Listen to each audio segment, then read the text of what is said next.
Adelaide versus the West Coast. This is AFL Today. Everybody, welcome along to Football Park in Adelaide for this early pre-season match between the Adelaide Crows and the West Coast Eagles.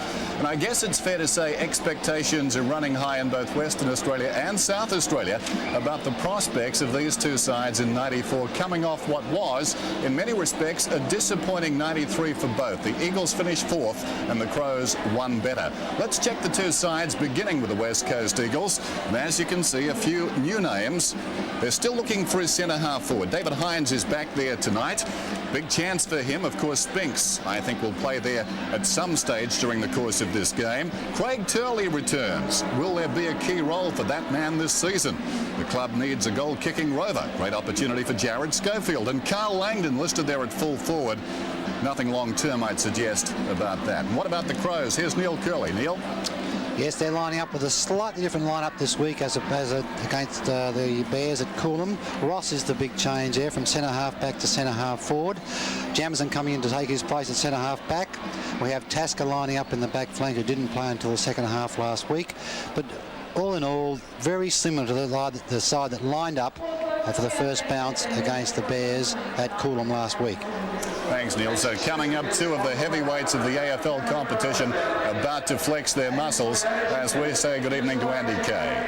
Thanks very much, Dennis. Well, I would suggest that this is the first and only time this year we're going to see the full house sign not up here at Football Park, but a pretty good crowd nevertheless. I would suggest somewhere in between 22 to 25,000 now. The members area about three-quarters full and plenty of people in the outer. Perfect night for football.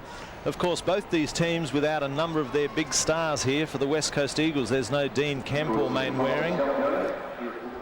And as we say, Neil Curley's picked something out of the crowd. I think the three umpires are going to start. Well, that'll be a new innovation. I'm not sure that we've seen that before, and it'll be interesting to see how it goes. That's terrific. 8 finals. Well, 8 finalists and 3 umpires. I mean, it's a growth industry. We've got to say that, Neil. Well, Dennis, they're certainly out there, and one is not going to be the interchange umpire. The 3 central umpires are going to take their place on the field. Well, the fans should love that. More for their money's worth. More people to abuse. We may be able to fit some more in if we keep working on it, hard enough. Let's just look at some of those players who aren't playing in this game, but I would suggest play a very big part in the season for both these teams. We mentioned Dean Kemp and Chris Mainwaring. Banfield will probably play a good part of the year for the Eagles, as will Guy McKenna, Paul Harding, and of course the champion himself, Peter Matera. And a few missing for the Crows as well in Andrew Jarman, Tony McGuinness, the vice captain, Brett Chalmers, the recruit, Randall Bone, Ben Hart, and of course Chris Groom, who played a super game at centre-half forward for the Crows last week. Well, the 3 umpires are ready. Your commentator is Dennis Cometti. So we're set to go at Footy Park. It looks terrific, the ground too, we've got to say that. First bounce, Wren gets it down. Rowe was taken high, not according to the umpire. We've got a whistle. He was taken low as well. And a bounce alongside the centre circle. Not a bad crowd, as Andy was saying. And still plenty, I'd suggest, trying to get into the ground. It's been a beautiful day in Adelaide. Again, the Rucks go at it. Turnbull this time slaps it down. This is Wiedemann confronted by Lamb, dragged off it. Rashudo, promising player. Wilson goes up, gets the backhander. Wiedemann once more, played well at Coolum. Wren an opportunity, feeds it back. Bickley gets it across to the run of Maynard. This is Schwartz. He fumbles. He's in trouble as a result. Down goes Sumich. And we've got a whistle. It's the only problem with young Stevens' game. He just panics a fraction at the very early minute. Sumich, defensive side of the wing. He started on a half-forward flank towards centre-half forward. Loose ball opportunity for Bond, about 35 metres out. Was pushed in the back as he kicked. The umpire's awarded a free. He checks with the goal umpire. It doesn't matter. It's a goal. Young Bond could be giving McDermott a bit of trouble out there on that flank. He's got tremendous pace. A lovely kick at goal from Shane Bond. He would have got the free kick if he had a miss, but he didn't need it. The umpire signalled all clear. So the West Coast Eagles open their account. 1 goal, 6 points, and no score.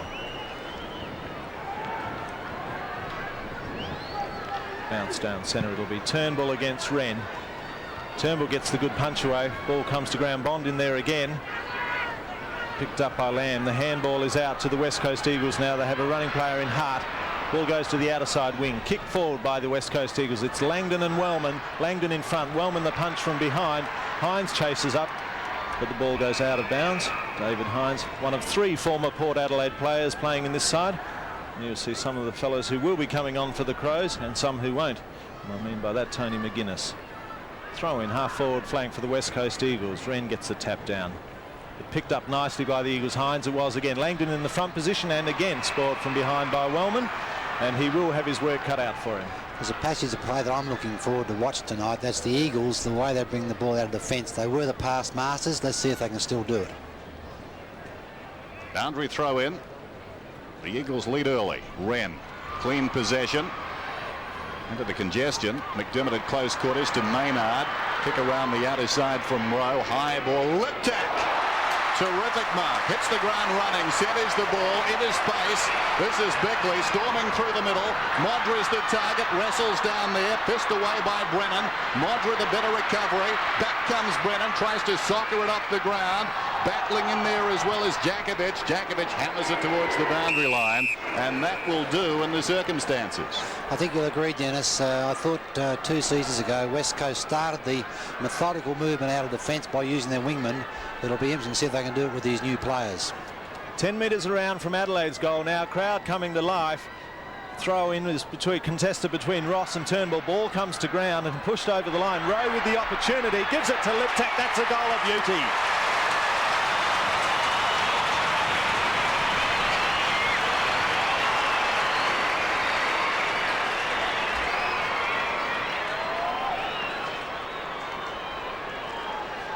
Yes, we can see McDermott coming off now. I think Corns will be worried about Bond's pace and Visca going on there, but the quick hands of Liptak there led to that goal.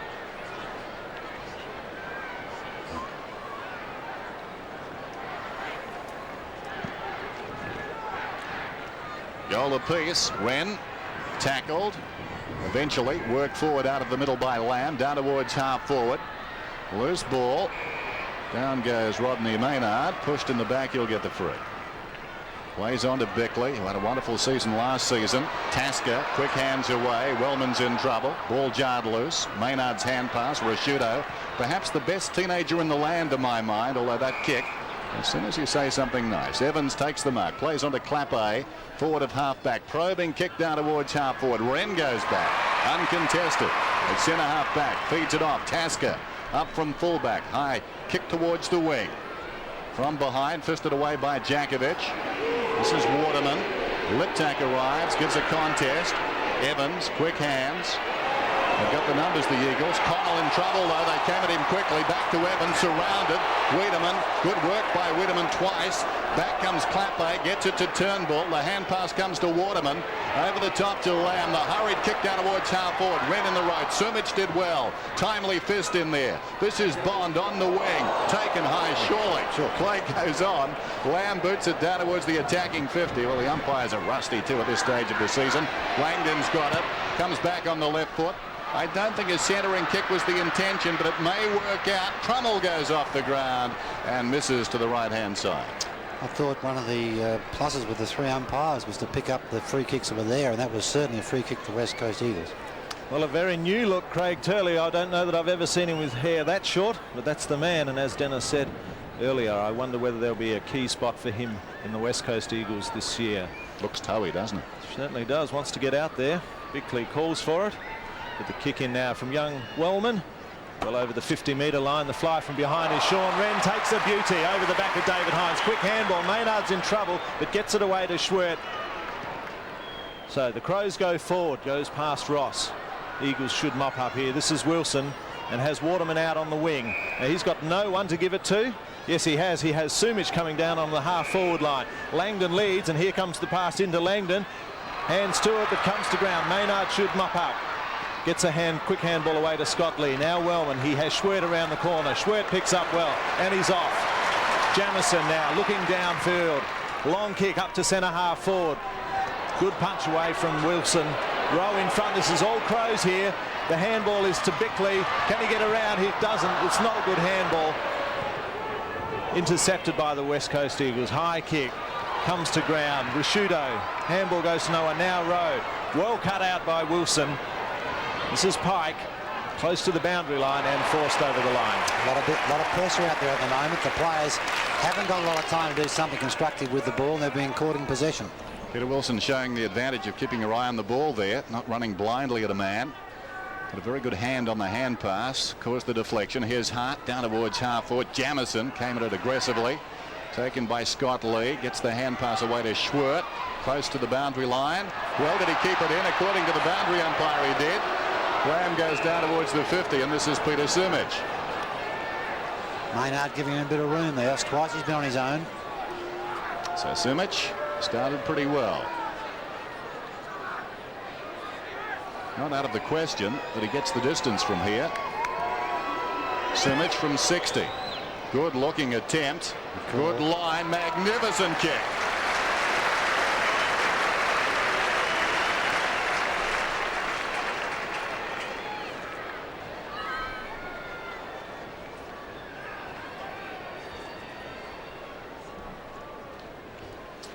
Good call there, Dennis, for that kick. He was at least 55-6 metres out. That was a long ball.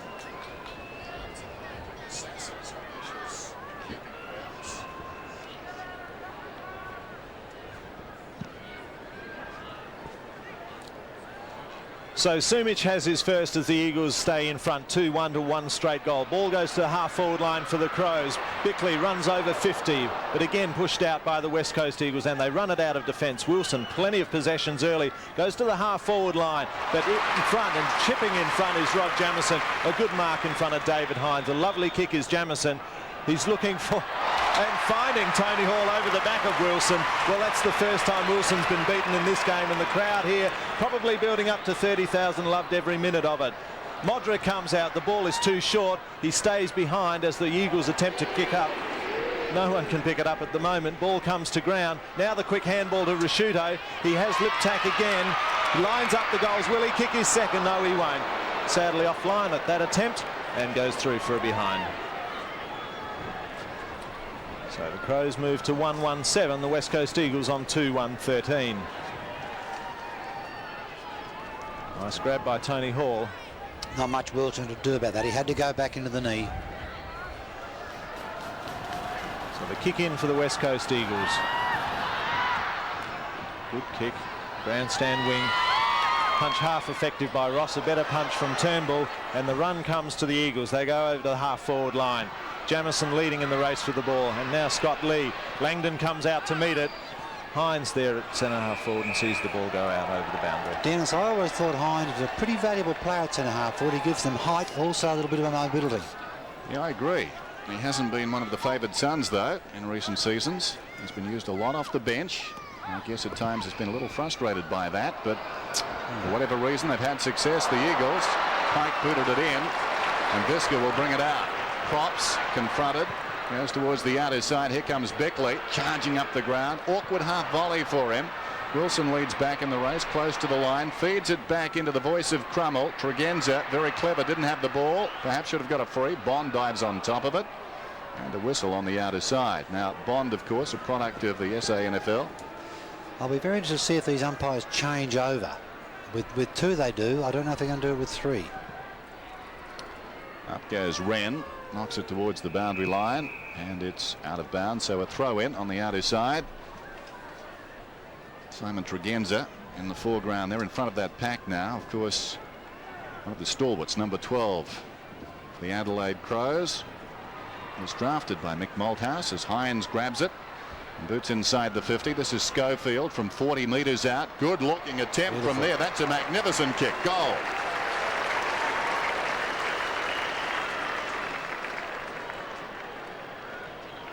We see the finish there by a very alert Rover as opposed to Liptak's effort up the other end where he had a clear shot and missed. This boy just one quick glance at the goals. That's all he needed, and the kick was true.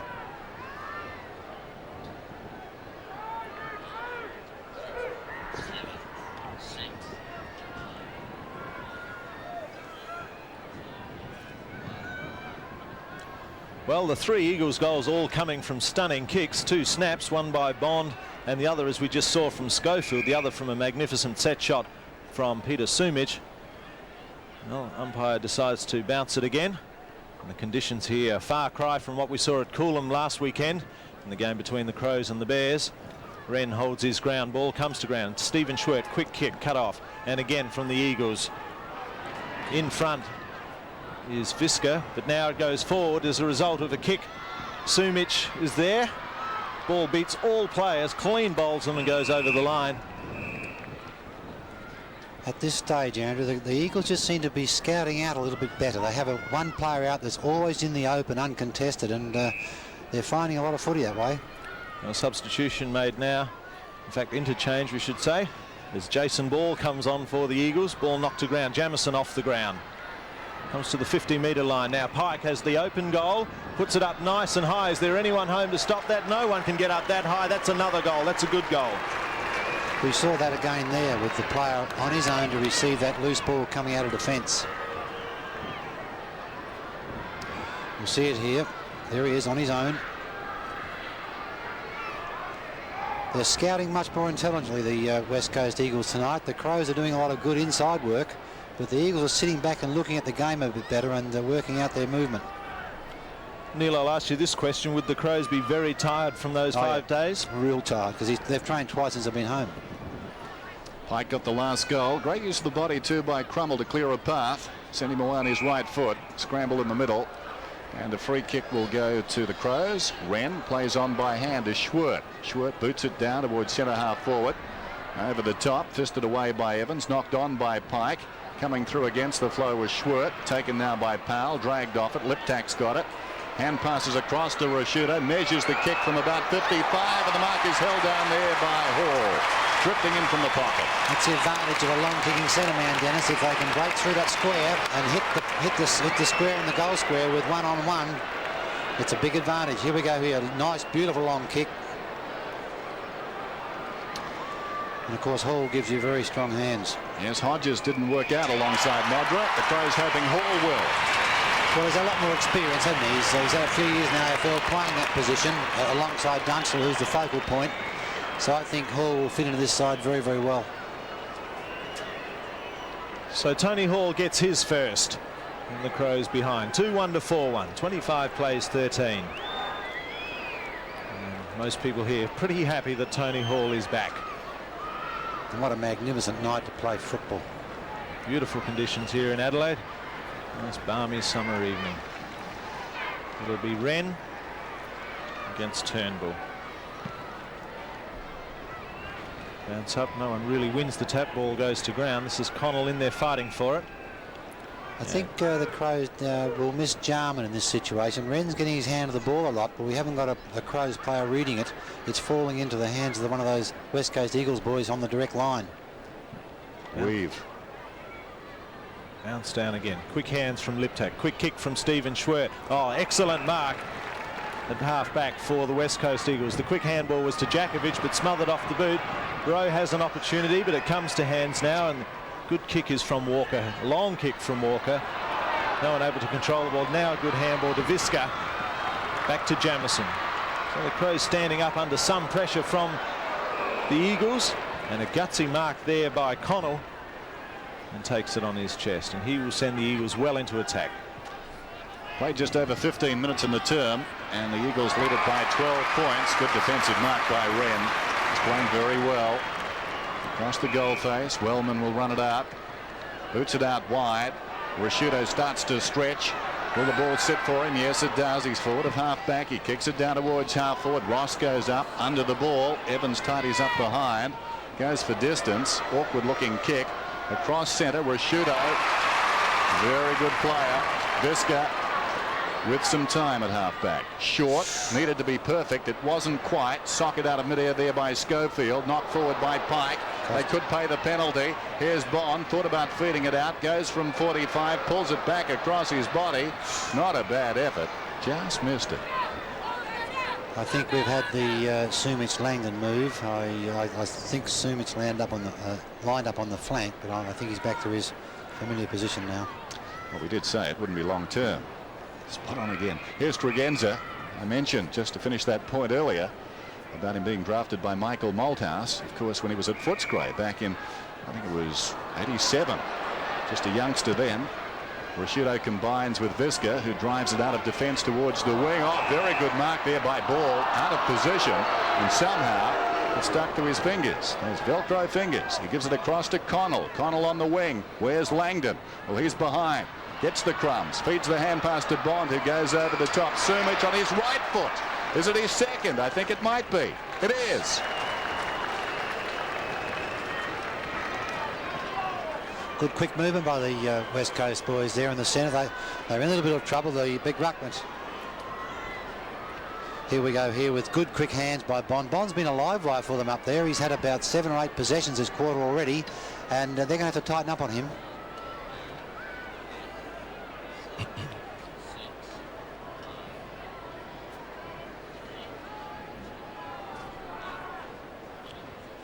Well, certainly very good pre-season form being displayed by the West Coast Eagles as they have a handy break now, and the Crows need to do something, and they attempt to do it right now. A series of handballs, but they're not going forwards. They're going backwards now with Tasker.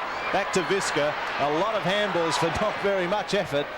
And now Stephen Schwert will perhaps settle it down and look for someone. He goes with quick hands. Maynard, now Jamieson. He runs through the centre of the ground, looking for Modra on the lead. His opponent is behind him, and Modra marks on his chest. Got a yard away from Brennan. Well, they're certainly tossing the ball around with their hands. There's nothing wrong with it, providing every ball finds its mark. But one mistake, and the opposition will always capitalise.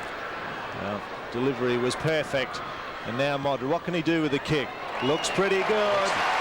That's a goal. Adelaide has the third.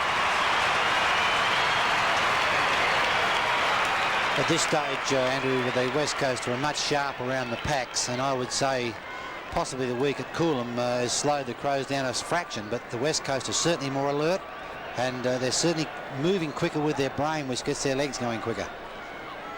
Modra has his first. So all single goal kickers to the Crows. Sumich has 2 for the West Coast Eagles. Ball up again. Jason Ball and Sean Wren. Tap won by the Eagles. Kick doesn't go far. Oh, and a free kick in there to Mark Visca. So he'll send the Crows back into attack. They have numbers out on the wing. Ball comes to Liptak, and he marks quick hands again to Rowe, but he's in trouble immediately. Back to Liptak. They should get out of this. Not much direction in the kick. West Coast Eagles cannot clear it. Bickley now with an opportunity. Lamb right behind it. Tregenza breaks through the middle of the pack. Handball is quick to Powell. Back to Tregenza. He gets the kick away. Hall can't hold on to it. And it should be cleared here by Walker. Goes off the ground. No. Tony Hall somehow picks it up. There's no one in the goal square. How will the ball bounce? Not well. It should run out of bounds. No, in fact, Evans just sees it over the line. And so we'll have the ball up about 10 metres around from the Adelaide goal. Playing 20 minutes plus time on. Currently just under 20 minutes gone in this term. Boundary throw in, right full forward for the Crows. Ball taps it down. Ross gets it across. Here's Rowe, 25 metres out. Not a good effort. Modra got hands to it. Liptak off those hands, snaps over his left shoulder. It's a goal.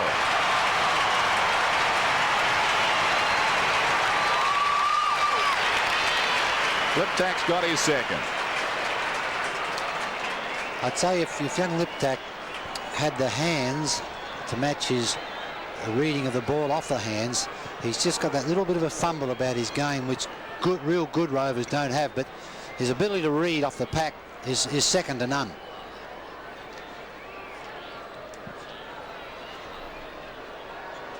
Eagles lead it by 7 points, trying to crash his way through out there. Rashudo. This is Hart. It's the hand pass off. As you can see, it's pretty hot. Clappe comes through for another attempt. Was a push in the back there to a Crow. Nothing doing. Grabbed there by Pike, who boots it down towards half forward. Sumich worked well. Wide of the pack now. This is Schofield. Bond, who's been very lively. Connell, a centering kick, and the mark is held by Pike. He's about 60 metres out from goal. So Shane Bond making an impression. The 21st man taken in the 92 draft. Opted to play last season with Port Adelaide. Here's Don Pike, joint best and fairest for the Eagles last season with Glenn Jakovich. Long to the square. Did somebody touch it? I hope for the Crows' sake they did. Yes, they did. Wellman got a hand to it, and through it goes for a minor score. I think every good club is looking for that half-forward flanker that is quick, can use the ball when he gets it, and can read the ball, and young Bond can do that. Quick kick in from Wellman, finds Jamieson. And again, the long kick from Rod Jamieson. He's looking for Sean Tasker, and well marked from behind by Jason Ball. It's a good grab. Finds a little kick just over the 50-metre line and finds Lamb. So Lamb, about 45 metres out, looking for options.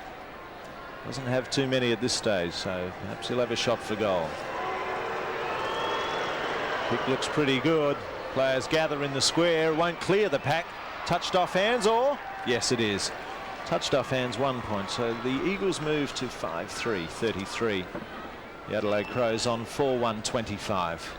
Andrew, they've done it without much work from Langdon and Sumish at this stage. They just haven't got it in the game at all yet. Well, a player that the Crows fans would like to see out there as soon as possible is Nigel Smart, as the kick comes in from Wellman. Sean Wren is his target, but in front David Hines knocks it to ground. Now Hart, quick handball. Wilson eludes one, eludes two. Quick kick comes in from Ball, but he can't get it past Visca, and Visca marks on his chest. Langdon creeping over the line. Umpire again says nothing doing, gets his kick away. Should come to Schwert. Schwert runs around in a circle and gets his kick away. His target is Stephen Rowe, and a good courageous mark from Rowe. Crowd love it. Handball is back to Rashudo. He better be quick. He gets his kick off, and Tony Hall, another good mark to him, out in front of Jakovic.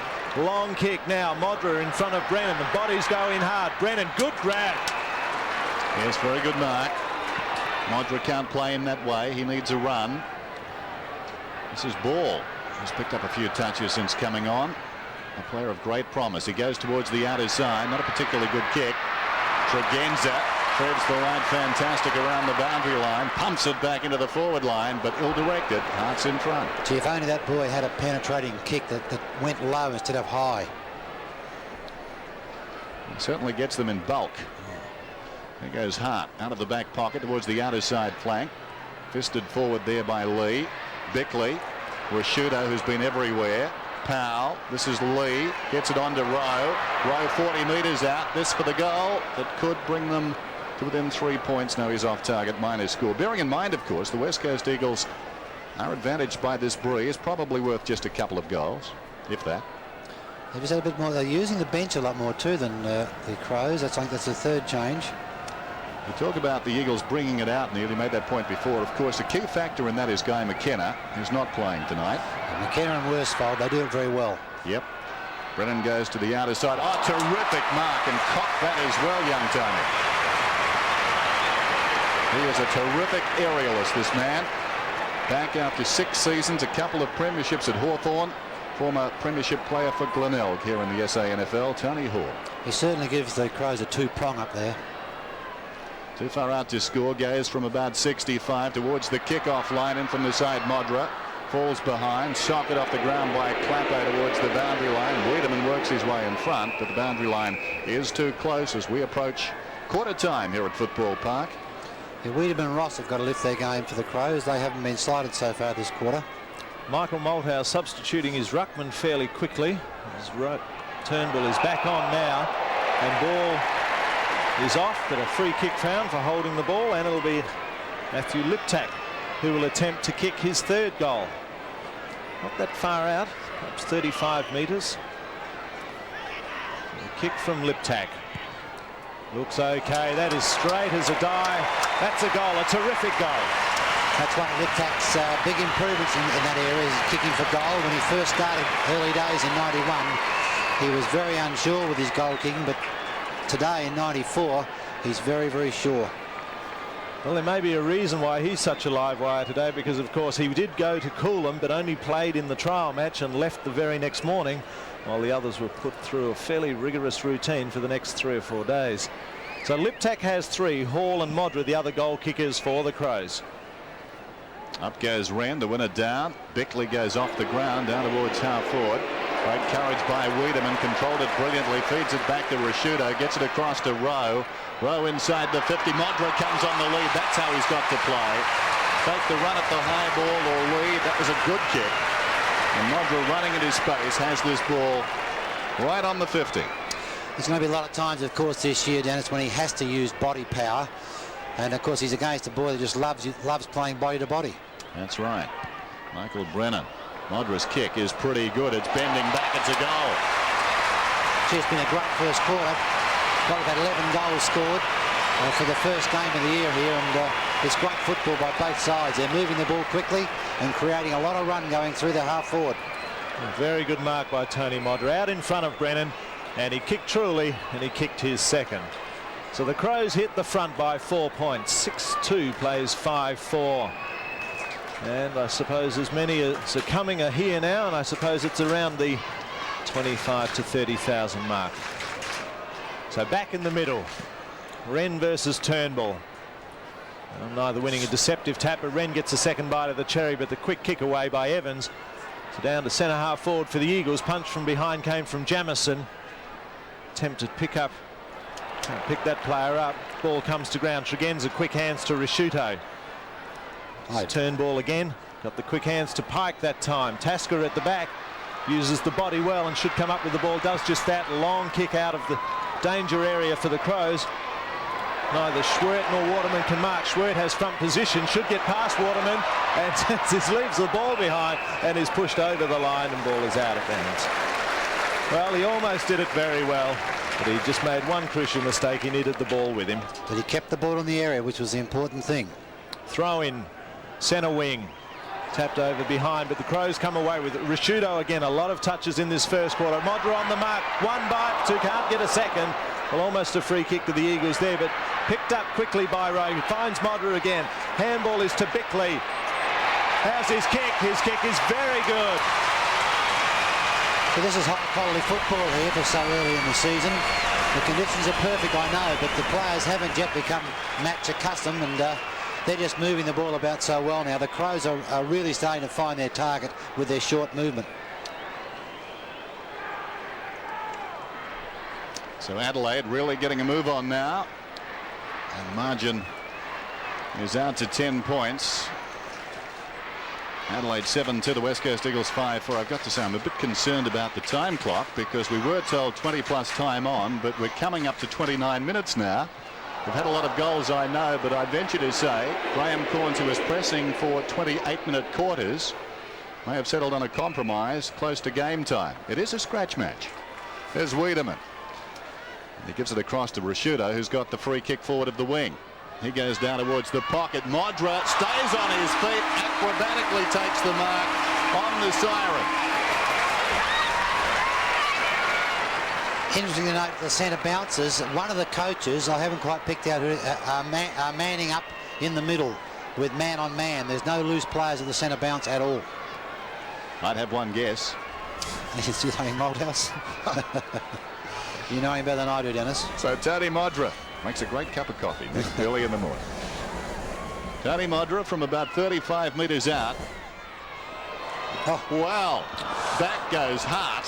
And like a soccer goalkeeper, I think stopped it is the best description. So it's quarter time at Football Park, and Adelaide lead at 7-2-44. The West Coast Eagles are 5-4-34.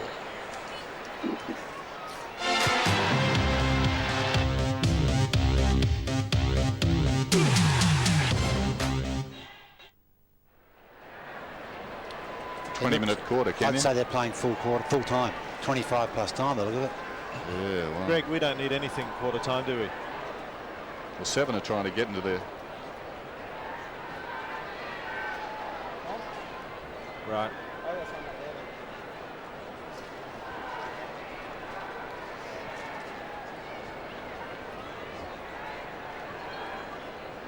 How is 7 going to go trying to hit their news at 6? They got no chance. No chance in the world. No.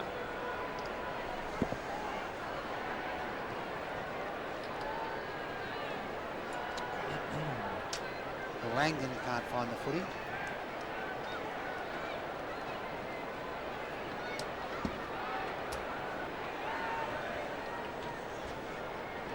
Is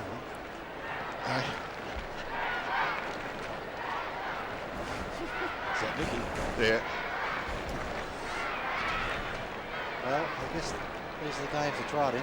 Oh, yeah. You want to try something, now's the day to do it.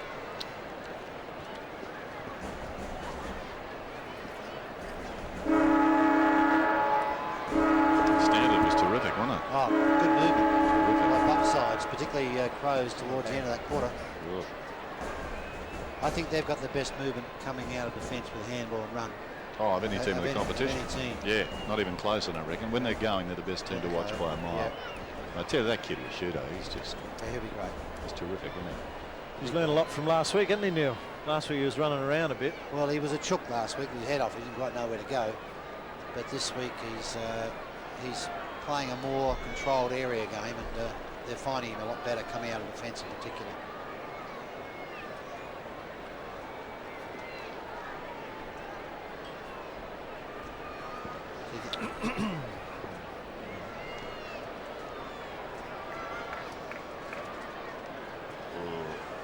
Okay.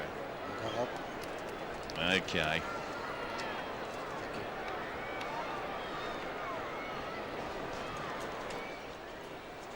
Actually, you slipped that weave in there too, and I came back at you, and you were poker-faced. You were.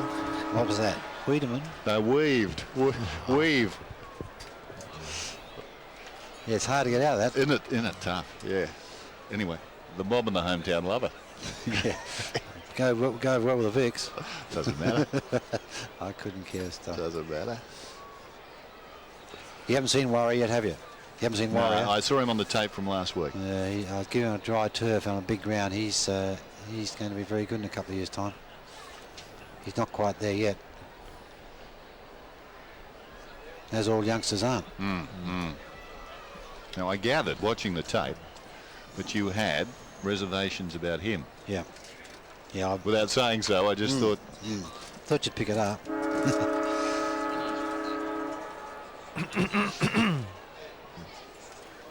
Opening on.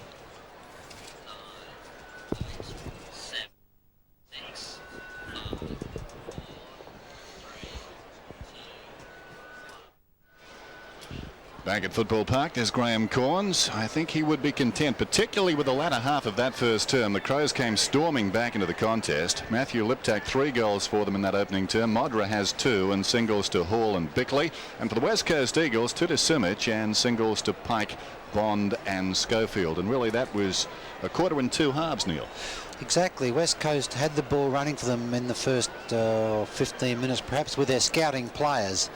The Crows' defence was just giving them too much latitude. They had a player loose on most occasions. They used him well, the West Coast boys, but then the Crows got their game going. And once they get their game going, Dennis, coming out of defence in particular with the forward handball and the backup runner support, they just hit through that middle area with so many options open, and then that gives Hall or Modra in this case clear space to move into. And once they start delivering the ball, they're the best side in the comp to watch without question. Oh, no doubt in my mind. When they're going, the Adelaide Crows just terrific to watch, particularly here at Football Park. They don't travel as well with that sort of football, but having said that, of course, they came of age in the finals last year.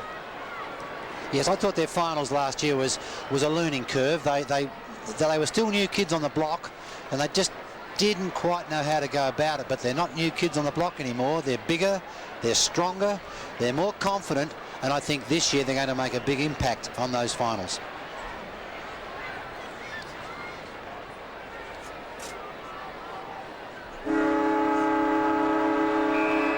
Well, a couple of changes made by the West Coast Eagles. Lamb and Crummell are off. Braden Lyle, who Port Adelaide fans will certainly know, is on for his first touch, and he'll be wearing Guernsey number 37 for those Port fans, and they'll know him anyway. But the quick handball was from Wiedemann to Bickley.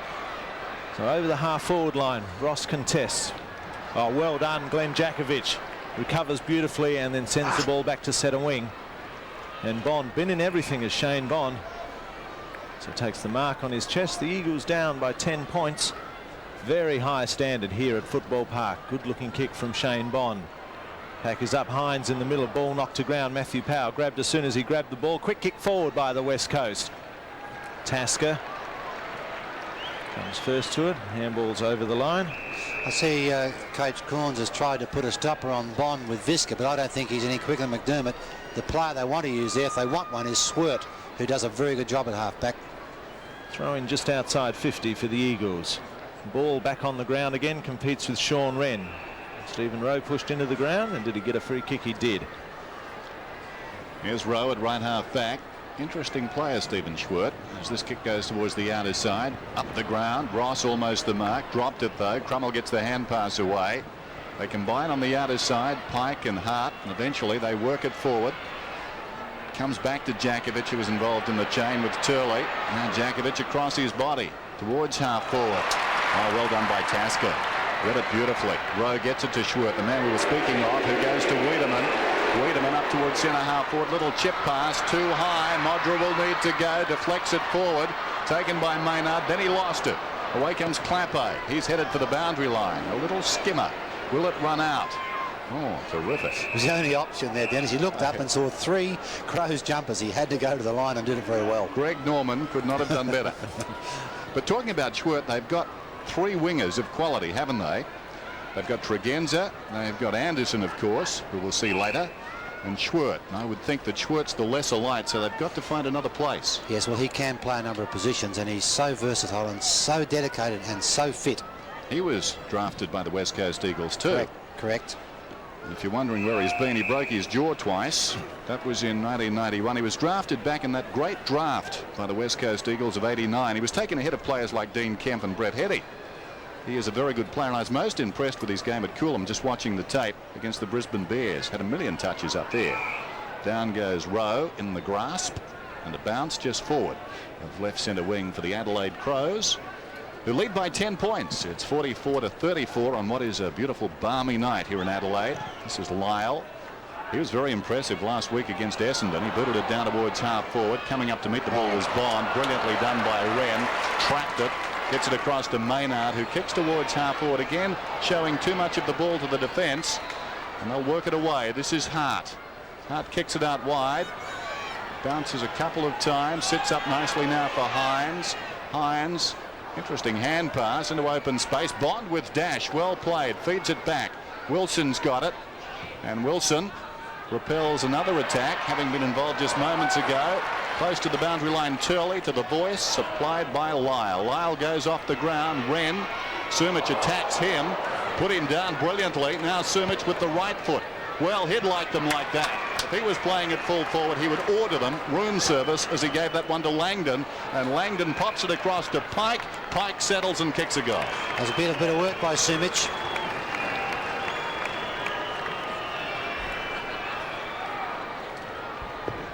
That was a good bit of, certainly a good bit of work by Sumich there. First of all, to take the body of Wren and put Wren down with a little bit of air missing, and then see the beautiful movement onto Langdon and deliver the ball perfectly.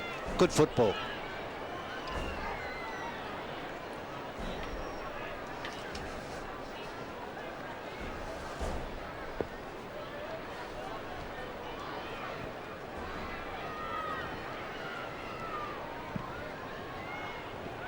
Well, Sean Wren gingerly made his way back into the centre of the ground and gets a kick away after that heavy bump from Sumich. This is Jonathan Ross trying to pick it up, can't do so. Liptak now will cut one a little high and will get the free kick.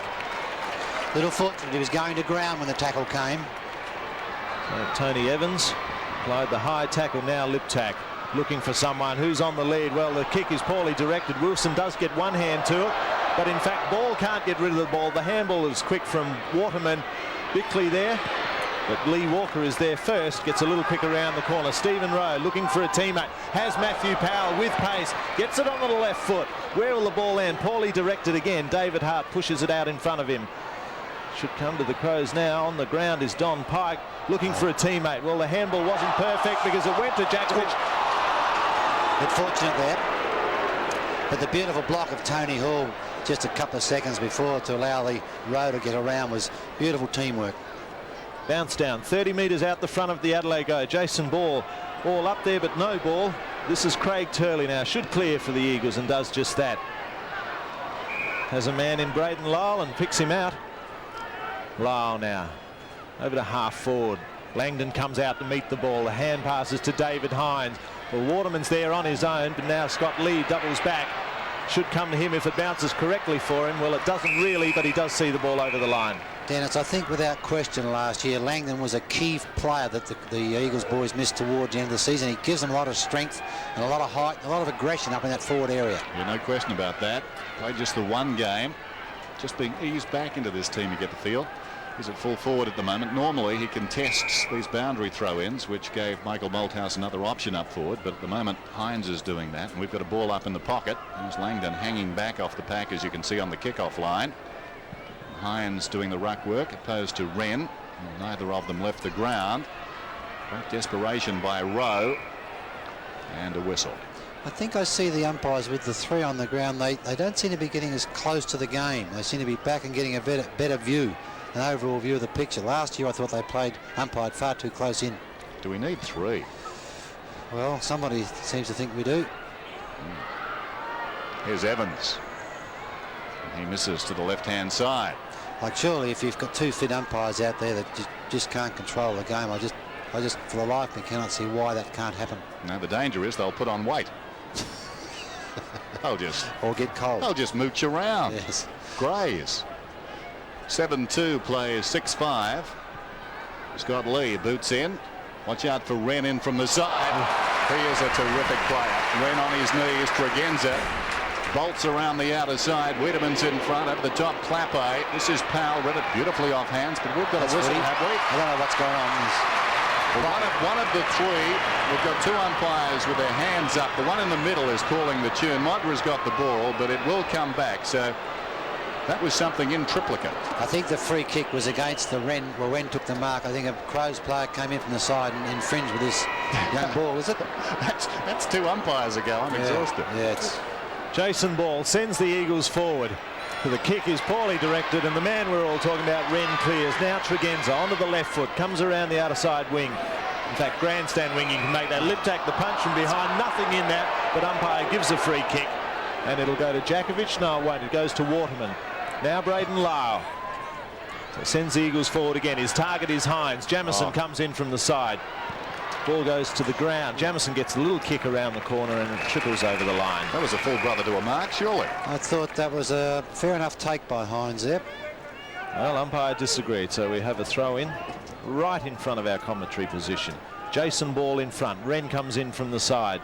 Neither can get a winning tap away. Well, Rashudo has it in there. The umpire says, I'll have it. I think that's Rashudo under there. Yes, it is. Had a terrific first quarter. A very opportune time now for Pittman to come on right close to this boundary.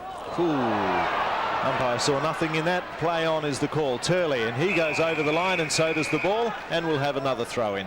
As Wren, to me, is just looking a little tired, I think is the word.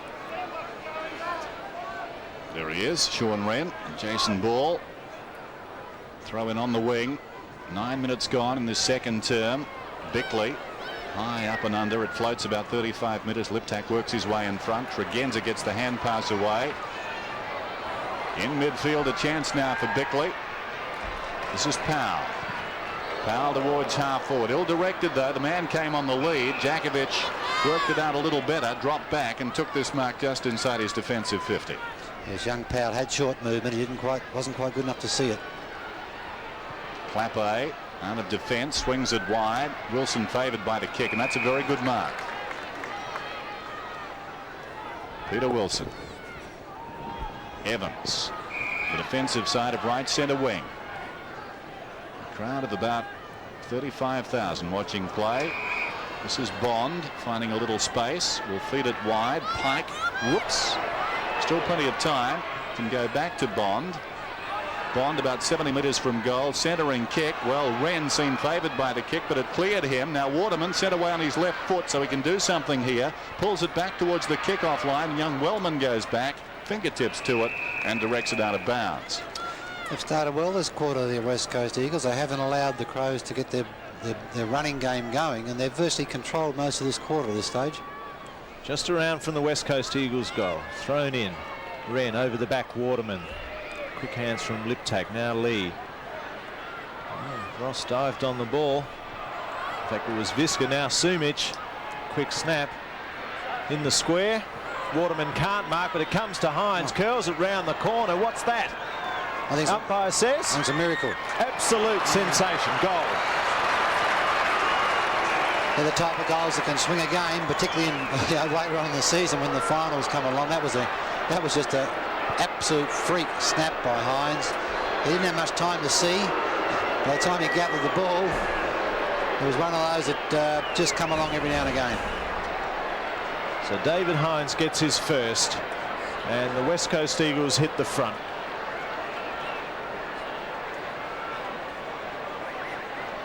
7-5 plays 7-2. The visitors back in charge. They won their trial against Essendon last week as Wren gets the tap in the centre. Ball goes to ground. Running through the middle is Rashuto. Had a plentiful of touches. He has Modra on the lead. Well punched from behind, but it comes to Stephen Rowe. He snaps. Crowd says yes, and the umpire says yes. Great bit of movement by Rashuto. He attacked that ball just like coaches love to see a player attack the ball. And of course Rowe scouting nicely here, finished his work off. They've made a change, the Crows. They've put Ross to the forward pocket and they've brought Tony Hall out to centre half forward. They had to do something because Ross just wasn't even seeing the ball.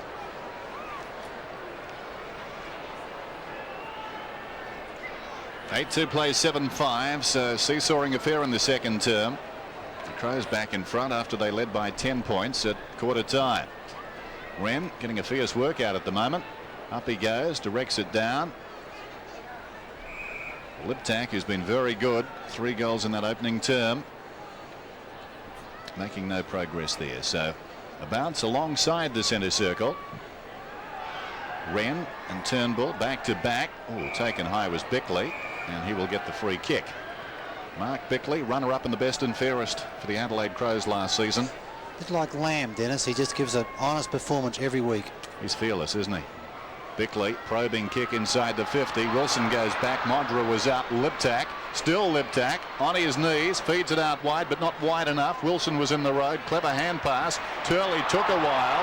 Now Schwert and Wiedemann with some time. Wiedemann close to the boundary line, brushes Turley aside, boots it down towards full forward. Ill-directed though. The Eagles have got the numbers. And this is hard. Little chip pass. Element of danger in it. Well done by Hall.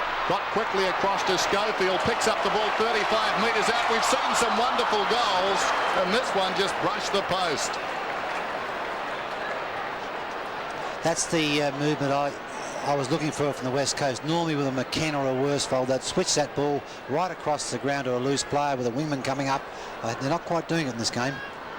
Well, the leads come from everywhere, but it's Wilson, and the ball is beautifully put to him, and he marks on his chest. Oh, he looks for the handball. Dummies, turns around. He's got to get around Powell again. Does it okay. Now Schofield has it. Gets his kick away. Comes up to centre wing. Grandstand side. Jamieson, the punch from behind. Pike and Bickley go in. And Bickley, tremendous courage, comes out with the ball. Gives the handball to Rashuto. And Rashuto sends the Crows back into attack. Hall, well done and well read by Walker, but then loses control of it. Hall goes to ground. Umpire says play on. Now he says I'll have it. Well, terrific skills for February, the whatever it is, the 12th. Yes, people talk about the shortcomings of modern day footballers. I don't think they've got too many. This is quite remarkable what they're putting on here tonight. Bounce down 35 metres out in front of the Crows goal. Read beautifully off hands by Schwert. Goes over the heads, does it? Wait on the umpire's decision, it does.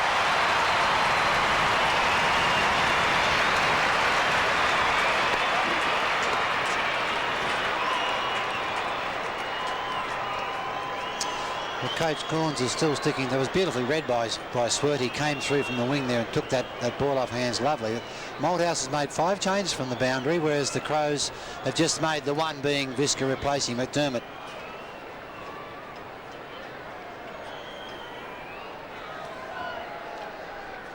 $10 points the margin. 15 minutes gone in this second term. Here's Tregenza on the burst. Not a particularly effective kick.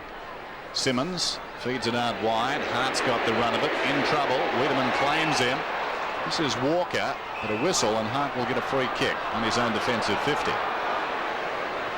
David Hart all the way back, it seems. Boots it out wide. Craig Turley, another man attempting to come back after that controversial retirement last season. Runner up for a Brownlow, the former club champion. Pushed in the back was Jamieson. He'll get the free. Doing quite a good job back there, Jamieson, in an unfamiliar position for him. In their very first season, won their goal kicking. He's got some talent. Boots it around the outer side, and so's he. Tony Hall, and that hurt. Yes, he's had a bit of a history of concussion, this boy, and I think any knock in the head, I guess, with that history, could take it. Yeah, the wolf whack. Oh, wow. That would hurt. I'd say that would be Tony would be I don't think you'll see much the second half in particular. No, gone for the night, I'd suggest. Watch that head whip back. The legs didn't come all the way down. They got hooked around Walker's, and it broke his fall, but unfortunately it created a whiplash effect. His stretcher. They've called for the stretcher. Dear, oh dear. So let's hope it's not as bad as it seemed on replay there. It's the head certainly was whipped, as you said, and anything can happen in that situation. Well, normally from here the backside would probably come down first, but the legs get caught. Bang. That's a nasty one. Yeah, that's so sad because he's just a terrific player and key to the Adelaide Crows' plans this season. So this sort of setback early is not going to help them one iota. One of the reasons, of course, Dennis, is why he does sustain quite a few injuries is because he's just so fearless. Yep. He takes. Check that scoreline then at Footy Park. The Crows lead at 9-3 to 7-5. Sad scenes. We'll be back in just a moment.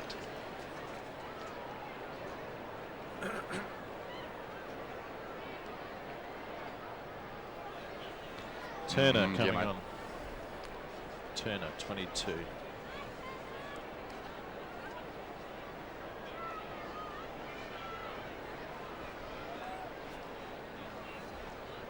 Okay.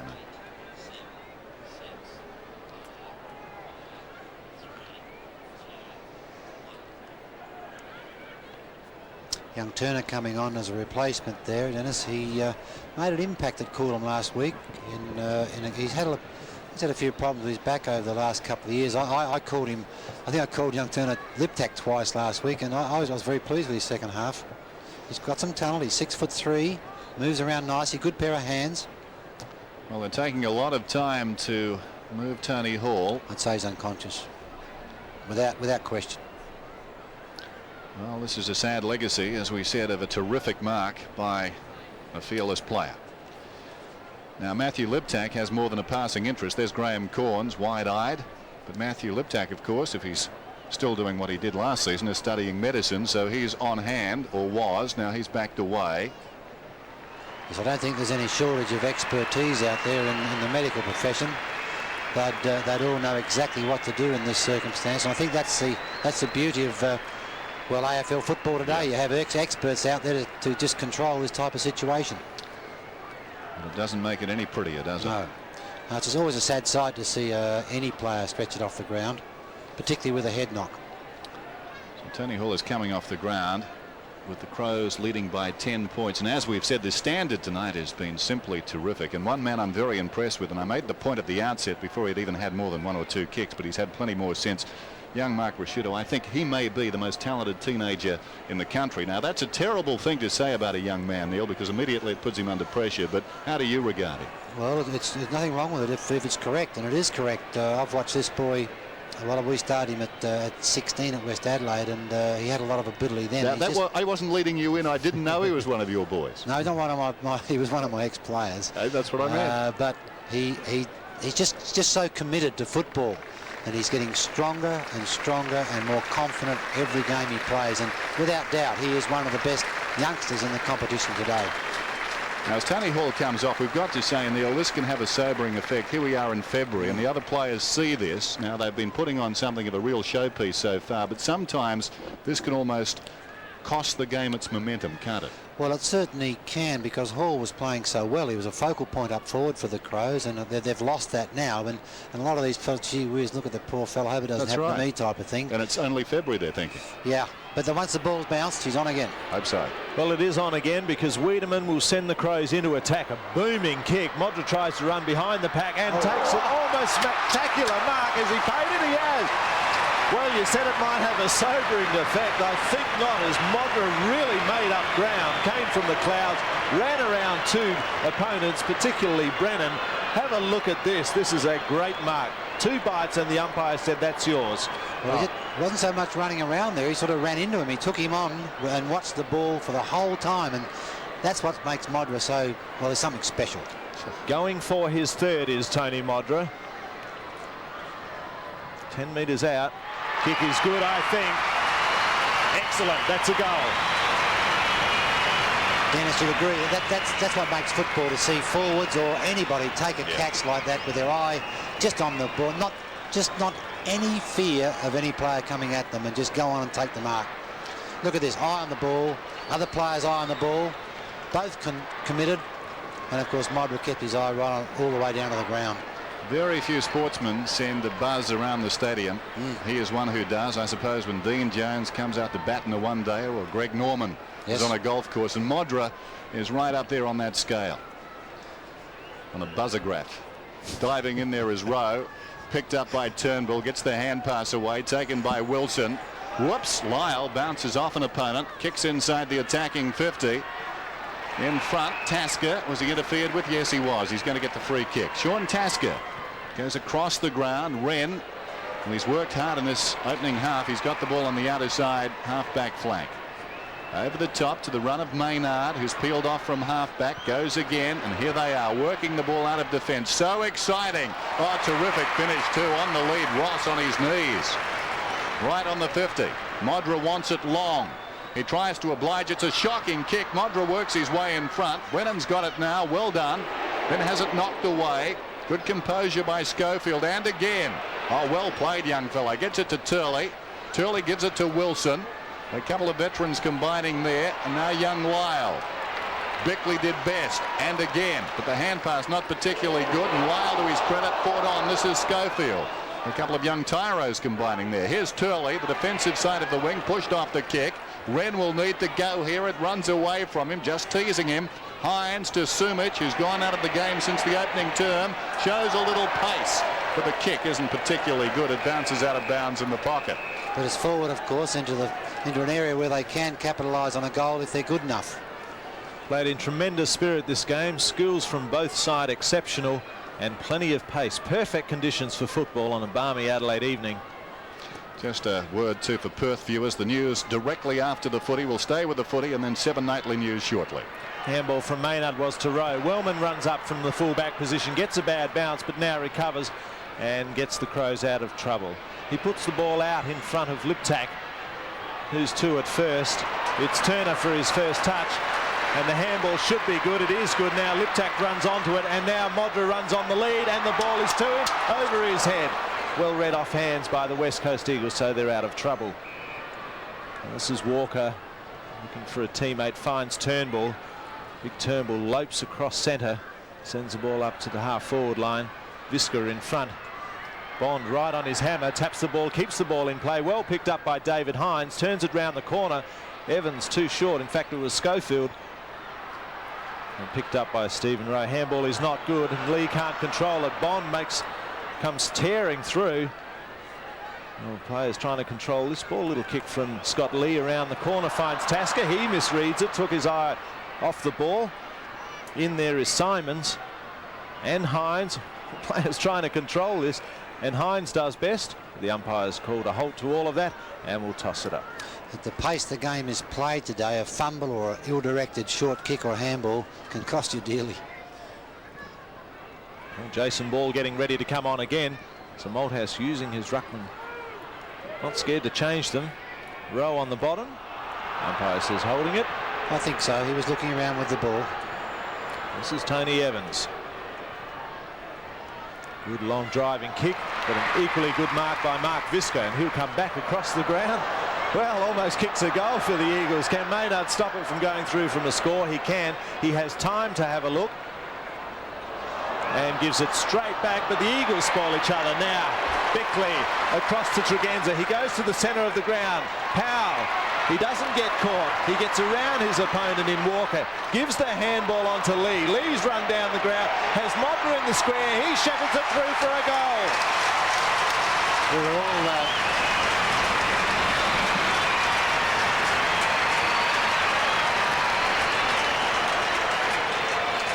they're all oohing and ahhing with the kick that went across the face up here to Maynard, but that's the way to play the game now. You've got to break up the packs. There's no good playing back into where the opposition have set up their back play.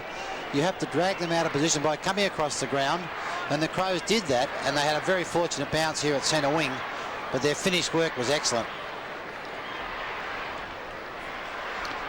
So the West Coast Eagles with their problems, as you can see. 22 points adrift now as Turnbull goes up and wins it down.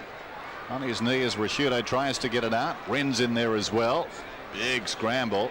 Eventually emerging with the ball is Wiedemann. Well, he emerged, the ball stayed behind, but he's going to get a free kick, I think. No, it's going the other way. It's going to Tony Evans. Not pretty football, and not a good kick either. Bond in trouble, slung by Visca, held a long time in the tackle. Turnbull for space. Langdon set away on his left foot, so he manages the kick. Gained about 25 metres. Tasker, well, he was held and I thought pushed as well. Nothing doing. Here's Turley. Turley's in trouble, knocks it out wide, taken by Wren, goes over the top brilliantly. Maynard, Rashudo goes down towards half forward, going back is Liptak. Ball runs free behind. In front is Wilson, pursued by Turner and Modra, and the ball goes out of bounds. Was it deliberate? Not according to the umpire. The message from the change room is good news for Crows fans, because Tony Hall, he does have slight concussion, but other than that, nothing serious. Yeah, it had to be something in the head area. That's good. And of course he's going to get a lot of those because he has a bit of a history of them. 35 metres around from the Adelaide goal. Hines and Ross go up. Schwert can't get clear. Was he taken high by Simons? No, said the umpire. Play on. Now Evans with a good handball. And so the West Coast Eagles run it out of defence. Kick from Pike was good, but the attempt to mark by Langdon was not. And the Crows go back into attack. Liptak again on the chest. He's waiting now. Modra hasn't led yet. He has some options. Had more when Tony Hall was up there. Of course, as I said, he's in the change rooms at the moment. Now Modra goes on a lead, and Liptak does the right thing and puts it on his chest. They gave him space, and there was space to move, and Liptak was patient. He waited for the movement and then put the ball out just where Modra wanted it. Very difficult goal though from here. Well, his kick 3 has Tony Modra, and if he kicks this one, then the Eagles have even more problems than they have currently. Going for number 4. Just lays back on the kick. No, he's missed it. Well, one-step kick. A one-step kick. Gee, Wren, I know, Dennis, you're very excited about him, but his movement behind play as a back-playing ruckman with his beautiful handball and his good talent, he just gives you another weapon back there. Yeah, he plays it like a 28-year-old, doesn't he, in terms of experience, knows where to go. And by going there, forces the opposition sometimes to go where they don't want to go, if that makes sense, as the ball goes towards the other side. Explain that to me. Great mark by Visca. Gets it off by hand. This is Jamison, but that's very important with ruckman, isn't it, Neil? Oh, well, they've got to be able to do more than just jump up in the air and hit the ball. They are very vital now in the actual field play. And this is Hart. Just a reminder, viewers in Perth will see the news immediately. We hear the halftime siren. This is Hines. Not particularly good with the hands that time. Tregenza, Jamison. The Crows looking a little sharper, which is a bit surprising given their recent program. Wren did well. Rowe dragged off it, picked up by Lyle. Still he goes after the ball. Wiedemann crashes in. Wren again. Well, look at the big man. He played it like a rover. Gee, the big difference between these sides when they first entered the AFL competition was that their body impact at the ball. They just go in now as strong as any team in the competition. Well, no one can win possession of that ball, and the umpire says, I'll have that, and bounce it again. 11-4 plays 7-5. We've played 29 minutes and 40 seconds in this second term. So it has been quite a long quarter. Turnbull and Wren go at it again. Evans first touch to it. Pike in there. Can't get the free kick away. Well, they're fighting over, and again he's in there, is big Sean Wren. And I think he'll be pretty happy to come off at half-time and hand the ball over to Pittman. They'd have to, wouldn't they? Well, they've worked him pretty solid. Oh, I'll say. My word. Well, he played a half only last week, so you can have another half this week. Finally, they get the ball clear. The tackle is on Bond, and the tackle is pretty tough. The big ball can't get it away. Now he flicks it out. Now Hines, ball held to him. Now Turley, ball held to him.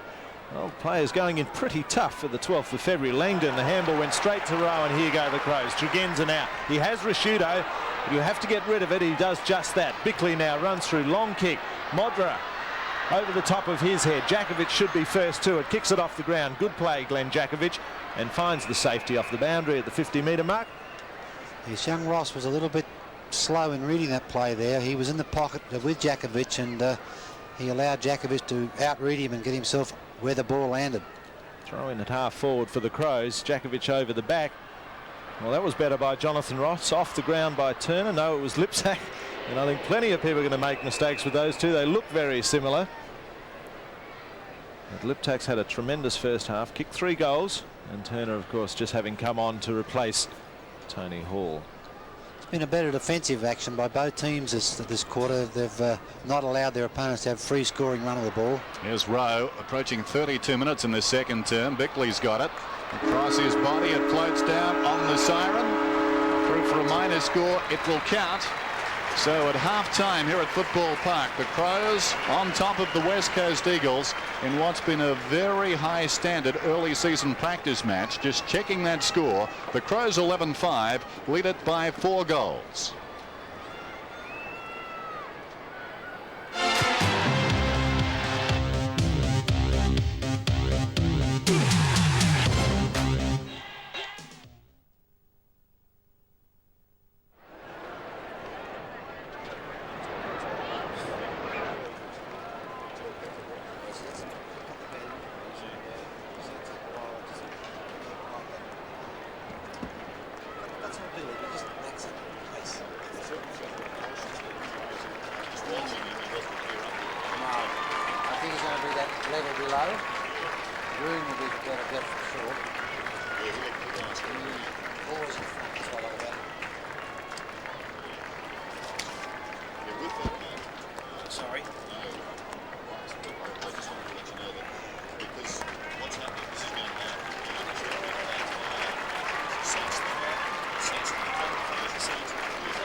And ladies and gentlemen, would you please welcome from 5 Adelaide, the sporting station in South Australia, 1395 on the dial, Casey Cunningham and David Hicks.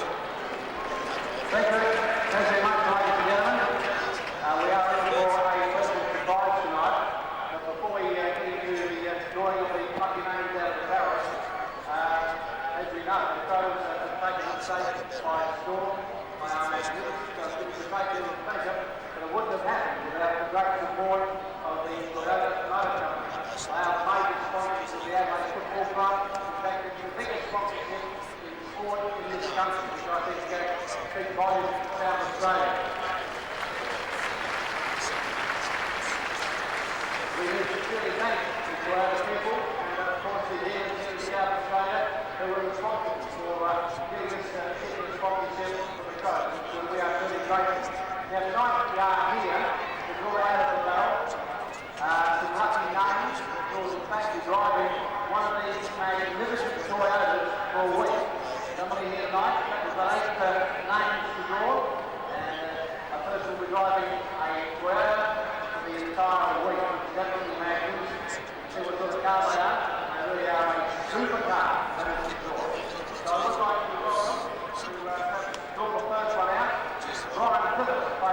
remain here in South Australia, trying to Australia. Brian's got to score the first one out.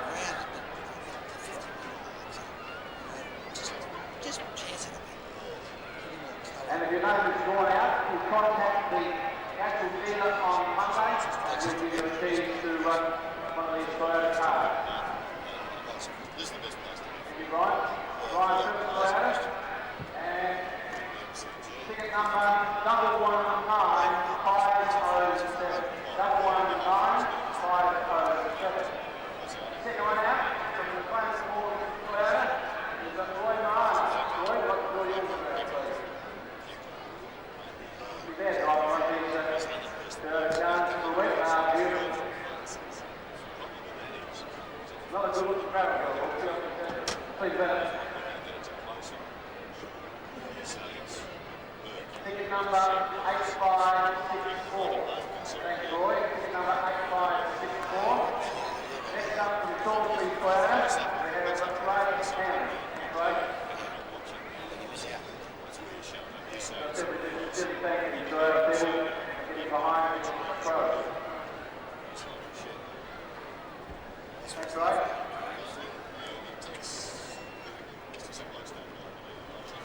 Ticket number 6507. 6507.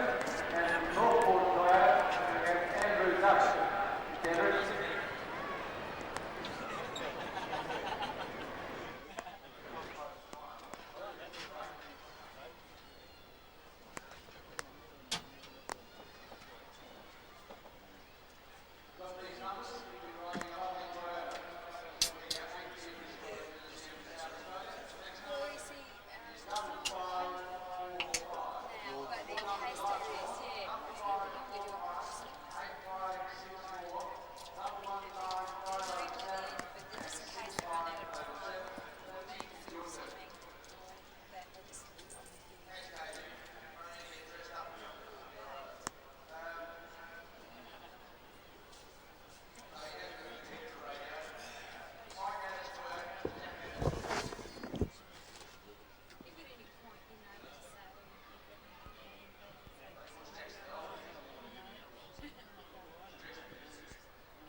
Would have certainly had something to do with it.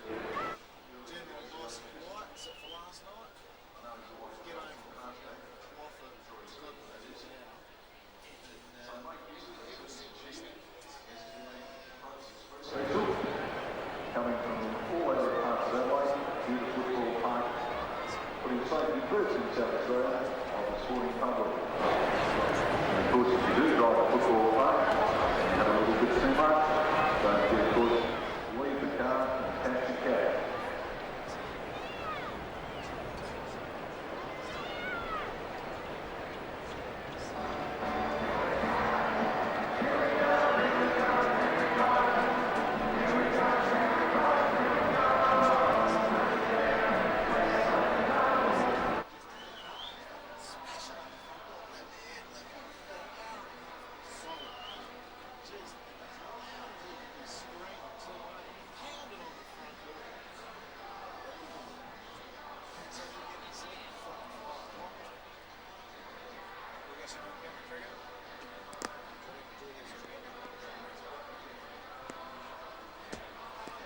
See a camera on, here you go. Oh.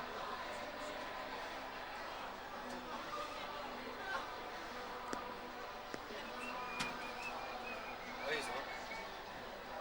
Doesn't really. It's a drink. Safety, isn't it? No, there's cool drinks. You want real time? Is it? Well, it's running for half time, but I mean it'll run for the quarter as well. It's operated by the Hooter man. The Hootermeister. Yeah. Master of the hoot. The hoot keeper. Keeper of the hoots. Hope they don't leave that bloody podium out there. Is that the spring off? It's like Gary Johnny Hall. Yeah, this will be worse for their news now because they'll come out of it. And then they won't be back out again. Well, it's tough. It's a break for their news, isn't it? Again, that's what's been around. What did you say, 29,000? Yeah. No, I reckon you might have too many there. No, I reckon there's enough. Yeah, it looks pretty empty, really. Yeah, I reckon there's enough. I reckon 26 will get it. Yeah, I'm saying, yeah, you had about 20. Might have to let a jackpot, I reckon. Well, there's a few down getting food and everything now in the bars. That's better shooting to go. Yeah, this is 35,000, I reckon, jackpot. I reckon it'll be mid-20s, I reckon. Mid to high, maybe. Yeah,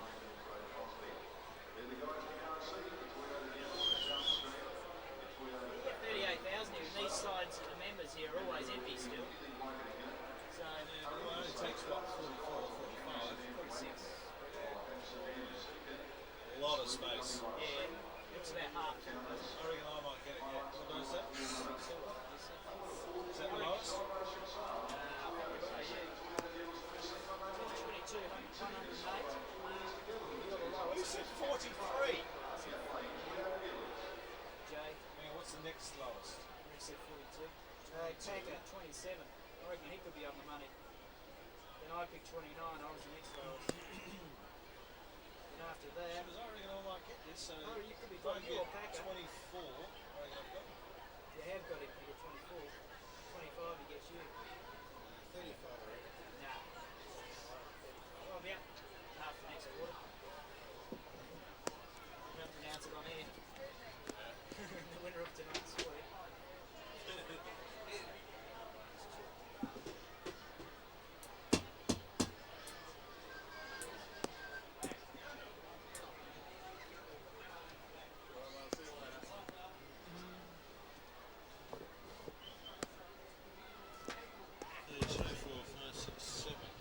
The buzzer meter, I like that one. Was it a meter or a graph? I can't remember. Buzzer graph.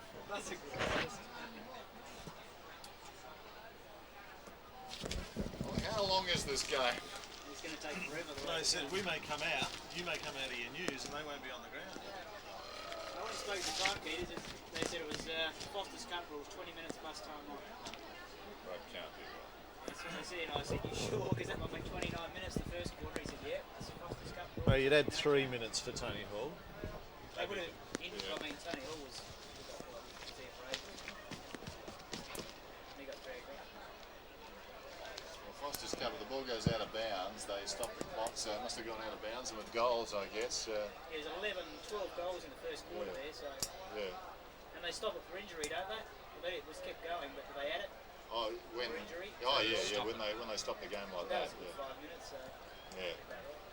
Well, how late did we get to the news? Oh, nearly 10. Yeah. What time do you make it? I make it about 2 to 9. I got more like 5 to. What do you got? Yeah. I make it 2-2, but I'm a bit fast, so. Oh well, I'll take it back. Yeah, I reckon I'm not bad. Oh well, I just change it roughly on the plane. How's their mates? Hey? How's it, mates? Yeah, going all right. Yeah.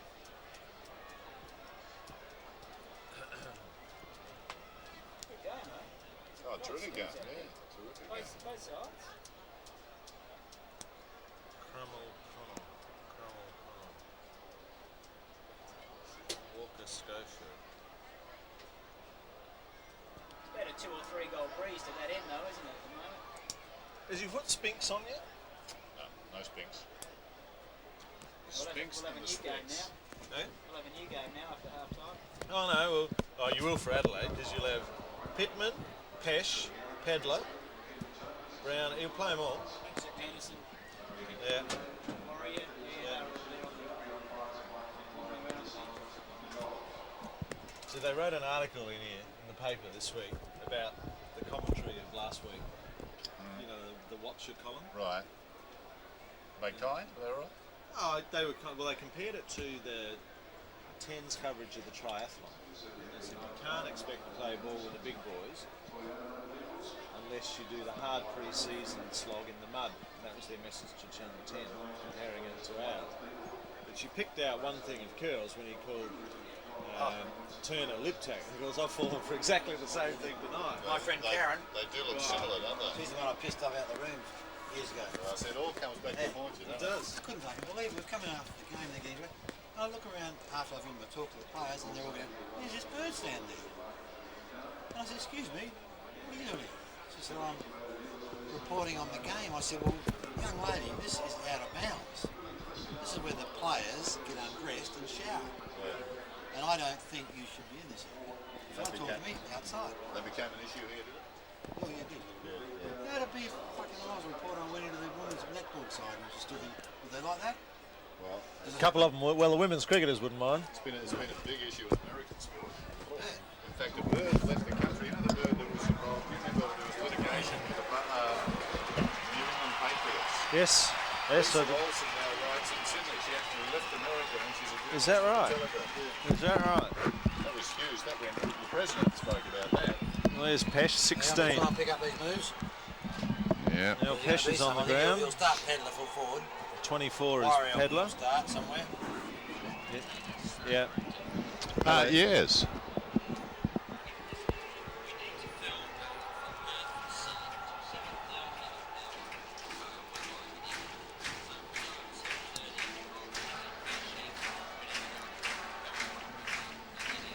So we're talking 7:30. You're talking 10 o'clock. Our time. Yeah. Yep. Okay. Well. No, this is the one that always gets me, Greg. I have a lot of trouble with Well, this it one. fluctuates, doesn't it? It changes. Well, well, the 2.5 hours is just an odd one, you know, like I had trouble with that half hour. Who's that for? It's good in the summer when Adelaide's ahead of Brisbane. Now that causes me a few problems. Oh, yeah. That's Pedler in there. Yeah, got him. Well, Pedler will line up at full forward, I feel. Yeah.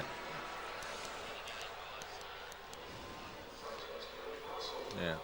What's the mounts mean? The bounce is Oh, the bounce, yeah. Half-time score. 11-5 to 7-5. Well, Modred's not even out there warming up. Actually, Hooksy was saying he limped off. I didn't see that, but Well, he's not warming up. so Hooksy said he limped off. Right. No, they're playing plenty of new ones. Didn't notice. Is Pittman out there? Pittman's there. So Wren's not. Pittman will line up in ruck without question. It will be Pittman. Attack. So we'll have Pedler full forward. Yeah. Pesh. Brown, Anderson. Anderson will go to a wing.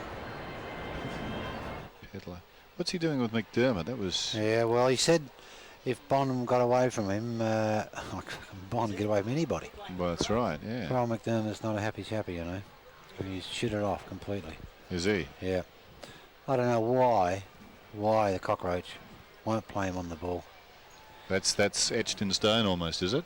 Well, he just reckons the other follower gets too many. Like McDermott picks up 40 possessions every bloody game and does something with them. Yeah, yeah. But just because he might have an odd one run off him, Yep. the bloody coach has got in for him. Pretty harsh call, isn't it? It's a solid call, and the kid's not happy. Well, deserves a little better. I think so. 22. Gee, Turner's a big boy, isn't he? Oh, he's 6'3". He's taller than you think. 6'3". Because he's got some pace. Not slow. You've got to decide he's taller than Liptak, so he can't be Liptak. No. But the hair is what the hair is they almost identical. Absolutely. Well, I did it too. I did it down here, but I was lucky enough that Liptak, as it turned out, it was just was good right luck. with him. It was running alongside him. Yeah. Now Pesh is very quick. Well, It's old little bugger.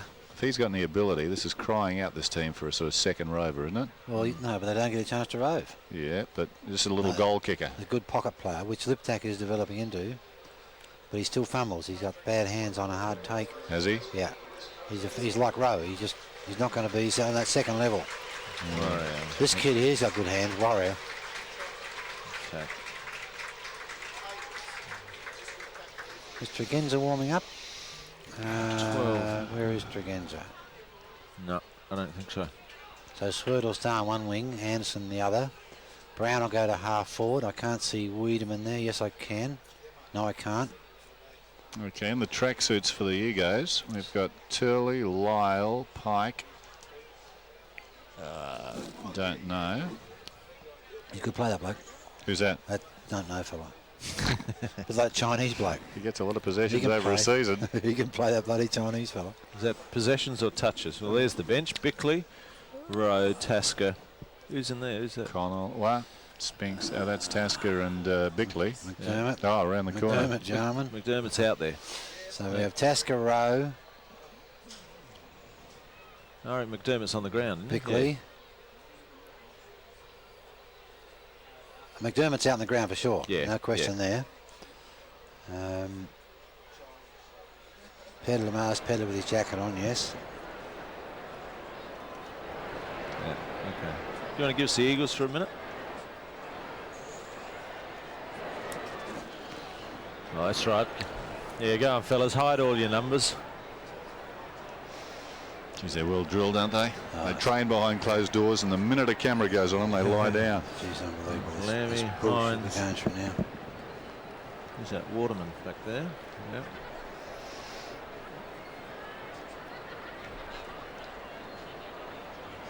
Okay. Mm-hmm. You can have it, Dennis. All right, mate.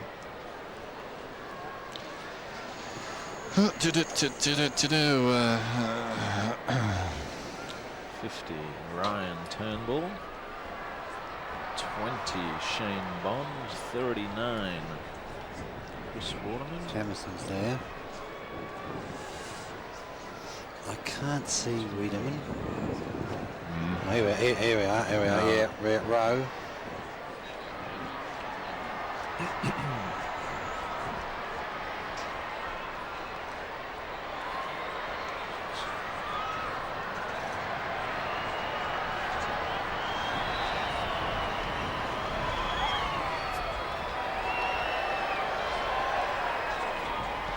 Yes, welcome back to Football Park. Awaiting the start of the second half, and at the present time, the Adelaide Crows lead it by 24 points, 11-5 to 7-5 after the margin was 10 points at quarter time, 7-2 to 5-4. So some very entertaining football, punctuated with some very good goals. Modra's got 3, Liptak 3. They all came in the first term. And singles to Rowe, Hall, Lee, Bickley and Schwert. And for the West Coast Eagles, 2 apiece to Sumich and Pike. and singles to Bond, Schofield and Hines. A lot of changes made by the respective coaches at the break. We'll try and pick them up as we go along. That's Eugene Warrior. Craig Turley came out in the tracksuit, but as you can see, he's shedding that. Wayne Lamb didn't come out in one. He's putting one on. And just talking about these two sides, I suppose when you look back towards the end of last season, one of the requirements I thought as far as the Adelaide Crows was concerned was a second string rover, quick on the forward line who could kick some goals. So Nick Pesh is out there. Great opportunity for him, Neil. Yes, an opportunity for that young player.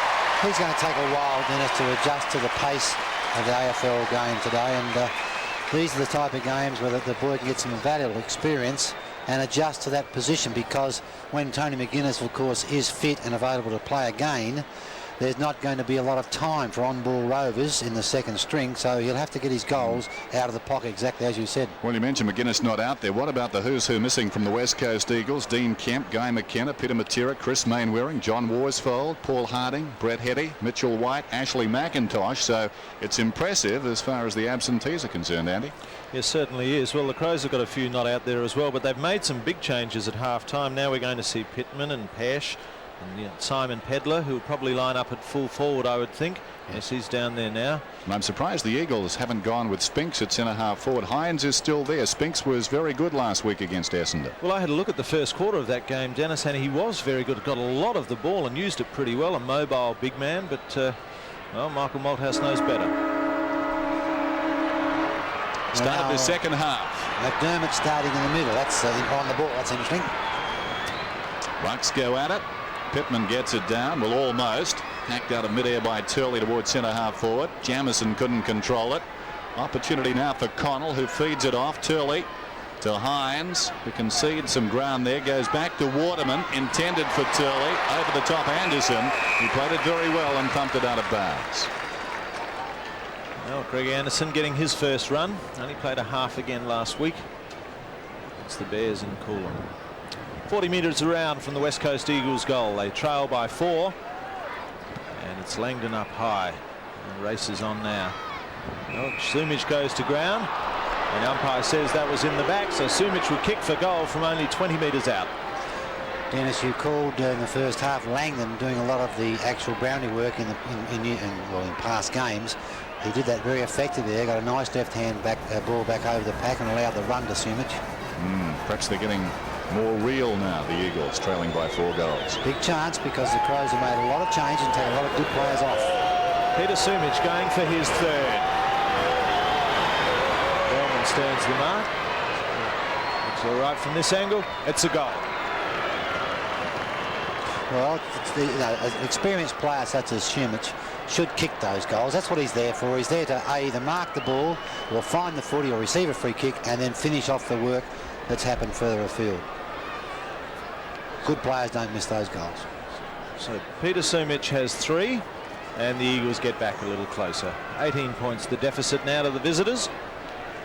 So it'll be Pittman against David Hines, who's now on the ball.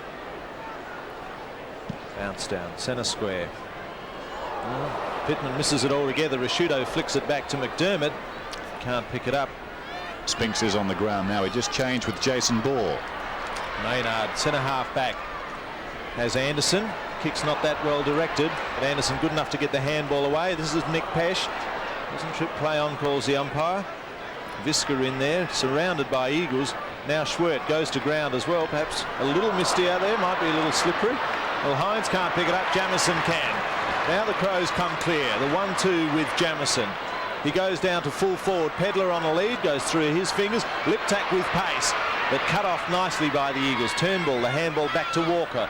So Walker clears for the West Coast Eagles. Kick not too bad, doesn't find the boundary. The handball is good from Crummell. And the West Coast Eagles go forward, and Langdon takes one of his very few marks. Got it from Lyle. He's forward of the wing. He kicks it down inside the attacking 50. Sumich an opportunity here. Will it set for him? He's in front. Well, he's made it hard now. Sumich headed towards the boundary line on his knees. Good hand pass. Got it back towards the middle. Snapshot from Schofield. Has it got the carry? I think it did. Well, yes. Jared Schofield. He's kicked a couple of very good goals tonight. Yes, that was another one that the Eagles wanted, and they've started each quarter in very, very, very good fashion. And have a look at this. Sumic does all the hard work. And gets the bump from Turley was pretty useful to get rid of Wellman. And then Schofield knew where they were, put it up high. Good attempt from Wellman to spoil, but couldn't through for a goal. Bounce down centre square. Umpire has found an infringement. Free kick to the Crows. McDermott down towards half forward with the kick. Hart reaches over the top. Timely fist on it. This is Waterman. Been good for a long time for the Eagles. Wilson towards the wing, and this is Spinks. A man of great interest as far as the fans in Perth are concerned. Wilson further afield. Kicks inside the attacking 50. Sumic works his way in front, almost the mark, goes back after it. Pittman's over the ball, and a whistle, and it will be bounced. That's an area, Dennis, that Pittman must improve his game, is that when he falls back, he must take those marks. And Wren does it. This boy has to start doing it. Bounce inside the 50. Sean Wren will sleep well tonight. He's not on the ground at the present time. And out of defence towards the wing. The kick from Jamieson, marked by Hines. Hines goes short. In turn finds Turley. Oh, Turley simply missed the target. Picked up by Brown, who showed a lot of courage. Brilliantly picked up by Schofield to Bond. Turley surrounded. In front is Schwert. On his knees, Schwert did well. Got it to Brown. And Brown will come away now. A second bounce across half back. No one really breaking for him. So Brown has to hang on to the ball. That was bad footy around the outer side. Eventually coming up the ground, Turner, but too late. Appeared to be held without it. Did well. Got it to Rashudo. So still the Crows come forward. Down inside the 50. Missed down there by Pedler. Socket off the ground by Hart out wide. Now it's a foot race. Liptak's in front. He's cagey. Liptak looking for a free. Knocks it across towards Pedler. He can't keep it in. And a boundary throw in the pocket. Yes, Pedler has to learn to just hold back a fraction and take that fullback's body. He could have caught that ball if he had held back. Throw in 35 metres around. Crows attacking area. Tapped over the back by Ryan Turnbull. But the handball was good from Pesh. Now Brown again sends the ball back. Well, Eagles there in numbers and picked up by David Hart. Here comes grandstand side and finds Connell. The Eagles go fast forward through Wilson. Not picked up though. McDermott, good hands again. Nick Pesh. Nice kick forward. Pedler goes to ground. He's still got the ball in the same area. Walker can't get it away. Pedler again in there. All players fighting for the ball. Pesh appeared to go in the back of the Eagles player, but Pike originally got it away, eventually got it away through Jakovic. Now Jakovic goes long. Langdon is target. Over the back, Maynard. Maynard goes to ground. Langdon does well. In there is Schofield, has opened this term in blistering fashion. He's Sumic on the lead. Wellman punches from behind. Langdon backs up, keeps the ball in play, but only as far as Eugene Warrior shows the skills that the crowd want to see. Pittman, the handball is to nobody. The Eagles still with a chance. Now Spinks puts it onto his left boot and kicks at the goal, but he's offline through for a point. Just a short look at Spinks, Dennis. I like the way he comes up the ground to help his defenders out with short kicks or misdirected kicks. He led Jamison the ball a little earlier in this quarter. Yes, good agility for his size. He's a big man. And good work by Sumic in that exchange on the outer side. Missed the mark initially, could have almost got a free, and then worked hard and applied a couple of strong tackles as Rashudo goes around the outer side. Hines was up, couldn't hang on. Langdon, who provided a little bit of devil in that last sortie forward, battles there with Jamison, and the ball spills out of bounds. Interesting about Brett Spinks, both he and his brother Jason were drafted back in 1992. Brett, of course, by the Eagles, and Jason by Sydney. So a lot of ability in the Spinks family. One down by Pittman. Rashudo and Liptak combine. Eventually it comes across to McDermott, who boots it down towards half forward. Jakovic got a fist on it. Walker paddling it across the half back line. Jakovic on the assist now. He's got problems working his Turner, but it's going to be a free kick. It'll come back to Jakovic, who was taken just a tad high. Wilson towards the boundary line. It bounces out of bounds right on the wing. Well, the Eagles trailing by 11 points, but have started the better in this third term. Throw in as Tony Evans comes off and Lamb goes on. Pittman. Well, had two hands to it, but Hines butters up and ball goes to ground, so the umpire will toss it up again. Jakovic, Dennis, is an interesting one. That, you know, he's just got so much talent, that young player, but he's in his third year now. He should be starting to take a leadership role. Well, it may come. He was joint best and fairest last season, so he's getting the personal accolades. I suppose that's the next step, Neil. Lamb kicks it forward on that left foot of his. And Schofield again looking for Spinks. Lee dives in over the ball and the others follow suit. I know the umpires are very strict and tough on this diving on the ball, but if a player dives on the ball and he's infringed, that comes before the holding the ball, in my opinion. Right. Bounce down 40 metres out of the West Coast Eagles goal. The handball was from Liptak. Dragged off the ball is Jamison. Now Schwerten will just run over the line, hotly pursued by Schofield. Well, we know that Rod Jamison's got great reflexes anyway, because he was just spreading his wings to Shepherd and the ball was punched to him and he caught it. Throw in again. Spinks and Pittman. Ball comes to Pike, sends it into the square. A one-on-one competition. Sumic and Wellman. Ball goes to ground and knocked over the line by Wellman. That's well done, young fella. Well done by both players there. Neither gave ground, and I think Sumic, Dennis, seems to be putting in a lot harder this quarter. I thought he worked well there. Well, despite all his critics, of course, he kicked 5 or more goals in 7 of 19 games last season. And again tonight he's got 3, although he hasn't been a dominant force. And the way they come through Visca, that's the Adelaide Crows. They run it up towards the middle. Visca kicks towards half forward. Slipping over was Pedler, so as a result Walker's got the ball. A young player of great talent, dogged by injury, gets it to Lyle on the outer side. He uses the ball well, and this is Carl Langdon. Carl Langdon just outside the 50. As we said earlier, just one game last season. He kept a pretty high profile, I've got to say, for a man who played just one game. That's a bit of doing. Long kick.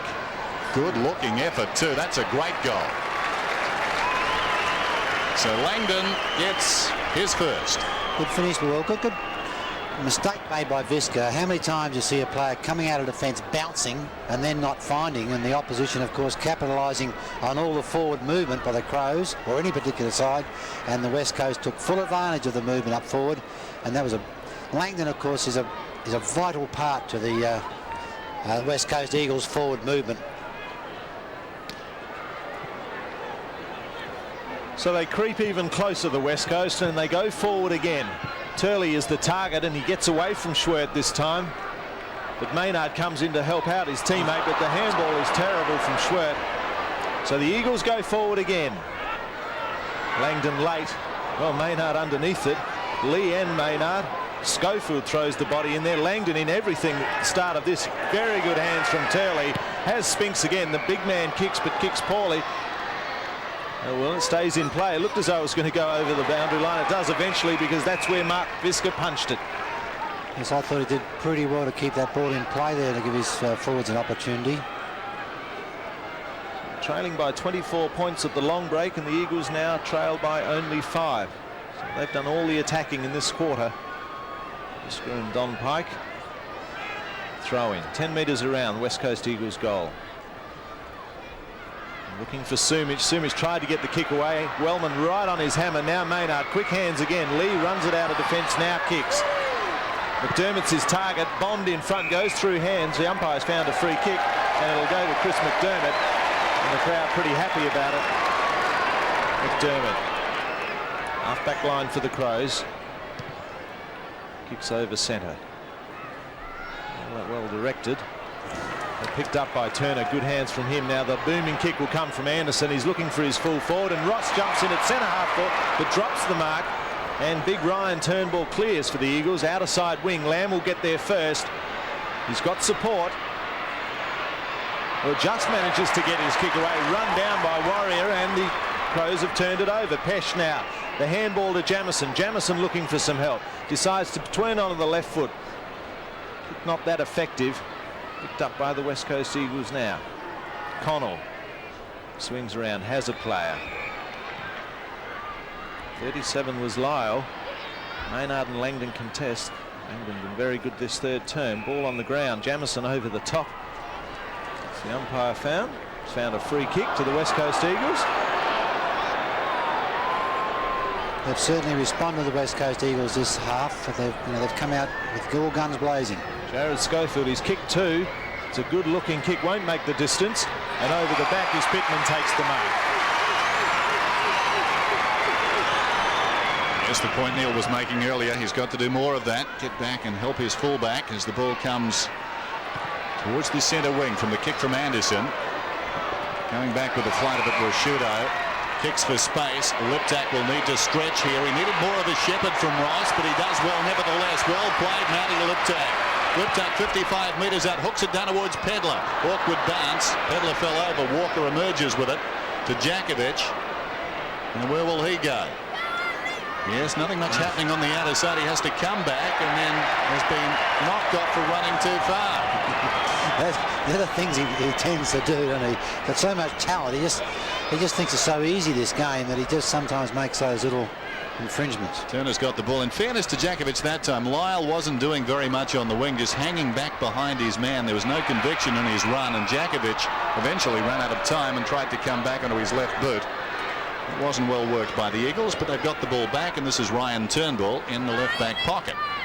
Terrific crowd at Footy Park on a glorious night for football, and we've been treated to a fine match, and now our first 50. Back comes Ross, up comes Turnbull. And we'll take the kick from half-back. Just 5 points in the game now. The Crows lead 71-66.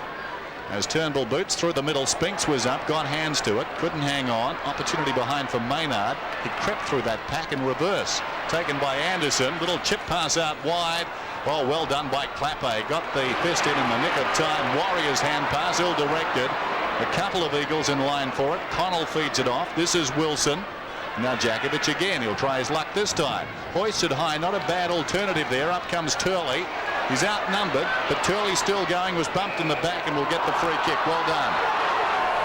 So everything going the Eagles' way at the moment, and they're in front of most. They have 3 to pick from. That kick from Turley. Well, the handball from Wilson was good eventually. It'll come to Lamb onto that left foot. They're well smothered off the boot. Goes out of bounds.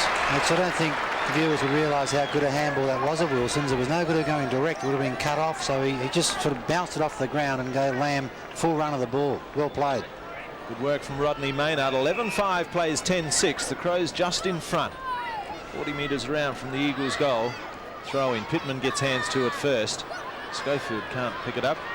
Handball is good to Brown. He has Maynard. Maynard comes along grandstand wing. Liptak has to beat 3 and he won't. Hines too much height. Good David Hines. Goes to the centre of the ground. Player on his own there is Connell. And the little lead out to Sumich. Wellman right on his hammer, and well done, Sean Wellman.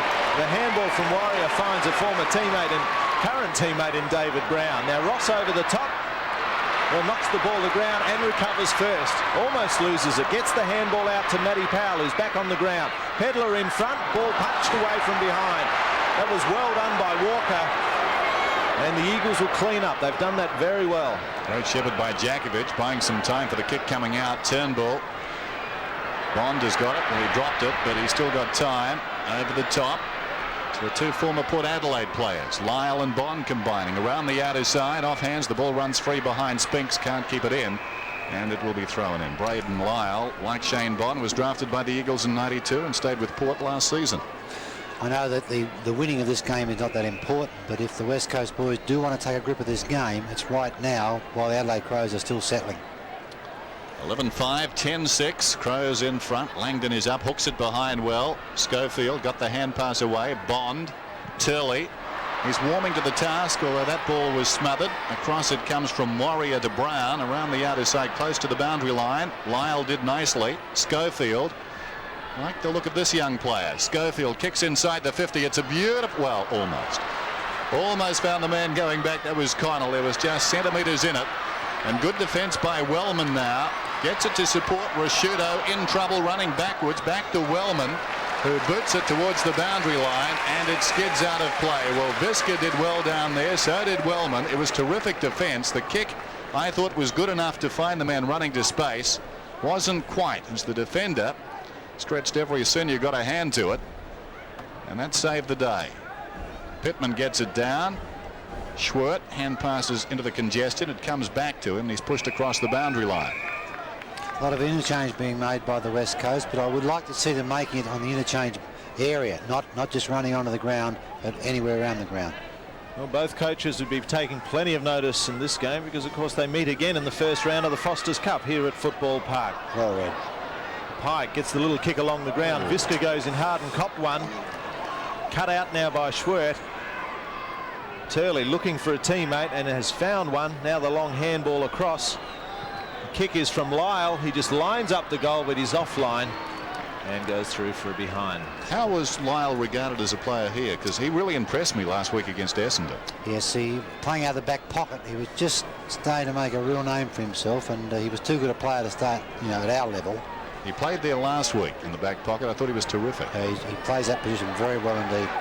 Well, the kick in was in the direction of Schwert, but perhaps not a wise move because he was outnumbered 3-1.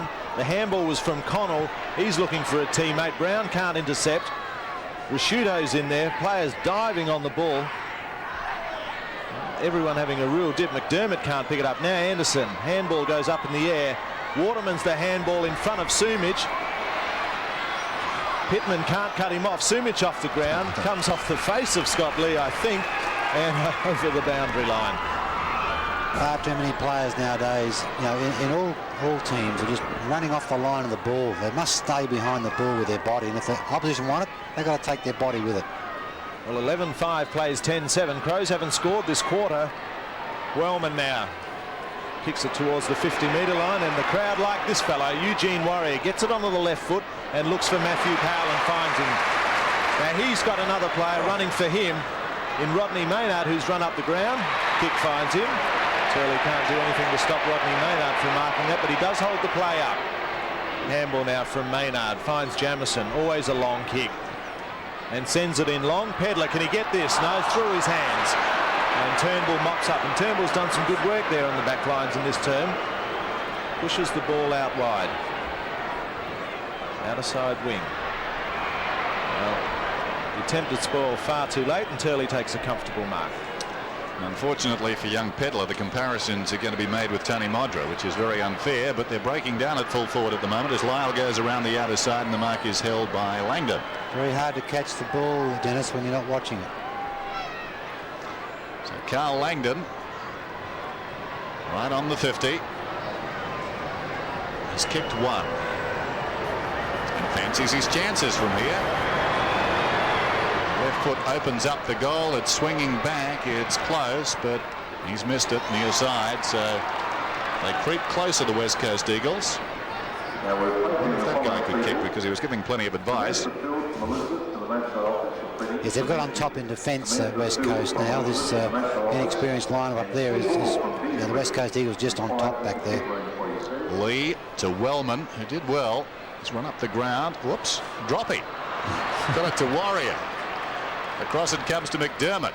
McDermott long towards half forward. Big pack. Turner got his hands to it. He looks promising. Brown on his knees and in desperate trouble. Liptak a half chance, and that's all he needs. Over the top to the voice of Brown. Brown's away then. Kicks it down towards the 50. Up comes Walker. With him was Pedler. It runs behind. Opportunity for Hart. Closing Pesh. Hart's hand pass, a sweeping one. Walker tried to knock it towards the boundary line. Nothing much happening now, and a whistle. Well, whatever's happening is certainly happening for the West Coast Eagles. The Crows have just lost their way at this stage, and they're getting the ball in the forward line, but they're just not penetrating once it's there. Well, we've played more than 22 minutes now in the third term. 3 points in it. Very good contest. Turnbull and Ross go for it. Ball knocked over the line, so we'll have another throw in. 11-5 plays 10-8. Sumich, Modra and Liptak, all 3 goal kickers. 3 goals apiece. Throw in on the 50-metre line for the Adelaide Crows. Haven't scored this term. Liptak should be first to it. Hotly pursued by Evans. Picked up by Warrior. Has hand dragged away from him. And Warrior and Wilson decide to have a little bit of a go. But the ball will come back to Liptak. Liptak free kick. Goes into the lead of Pedler. But in front, Jakovic can't mark. Waterman can't clear. Jakovic recovers. Anderson on his hammer. But the ball comes to Turley. Turley has some space. Runs around the grandstand half-back line. Has Bond in front. Sport from behind by Visca. Ball comes over the boundary line. We'll have another throw in. Yes, it's lost its flavour a bit at the moment. If you're an Adelaide Crows fan, the West Coast Eagles are controlling the game with a more experienced team of players, I would feel. Although they've got a lot of youngsters out there too, Dennis. Yeah, plenty of youngsters.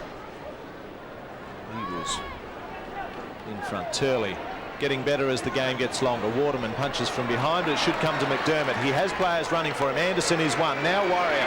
Warrior runs through the centre of the ground. Has Pedler on a lead. Will he mark this one? He will. And the crowd gives him a very, very encouraging reception.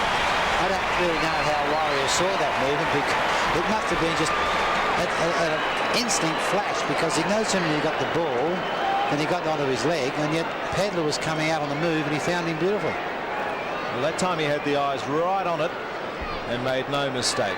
Simon Pedler going for the Crows' first goal this term. Ball swinging back, but not enough, and through behind. So the Adelaide Crows 11-6-72 hang on to a margin, albeit slender, 10-8-68 the West Coast Eagles. Well, this 24.5 minutes gone in this term. 11-6 to 10-8. Crows lead it, but it's pretty tight, as you can tell. Here's Anderson, 40 metres out, goes long. It's a swinger, it's coming back, it's a goal.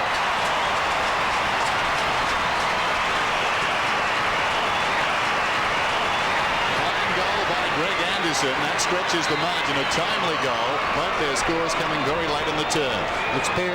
Experience getting that kick there. He read the punch away beautifully there and was in the right position. And Anderson, of course, he's noted for his ability to get the boot to ball very quickly. He did it then, and of course the big point was that he was direct and accurate. So the margin is 10 points now. The Crows' way. Hines, one of 3 former Port Adelaide players playing for the Eagles tonight, gets it to Waterman. A high kick down towards half forward. There's another one, Bond. But he's playing from behind there and gives away a free kick. Will be taken by Visca. Visca from half back. Low trajectory kick down towards half forward. Turnbull did well. Knocked on there by Wilson. Now Pesh an opportunity right on the wing. Hooks it back towards half forward. Ross, lunging mark. He's about 80 metres from goal. Jonathan Ross, the hand pass comes back to Brown. Brown kicks inside the 50. Drifting back down there was Liptak. Through his hands, taken by Walker. Walker chips it out wide. Lyle with some space on the outer side. Kicks towards the attacking 50 for his team. Schofield should have marked it. Back to goal. He's about 75 metres out. Centres it. Here comes Sumich. Awkward half volley. He keeps it in front. Coming to meet him down there was Langdon. It almost been friendly fire. The hand pass from Sumich not particularly good. Wellman gets it across to Visca as the siren sounds for three-quarter time. And Langdon has a word, I think, to the umpire. And also Sumich initially, because those two on a collision course. Three-quarter time at Football Park. And the Crows steadying late to lead it by 10 points. It's 12-6-78 to 10-8-68. Back shortly.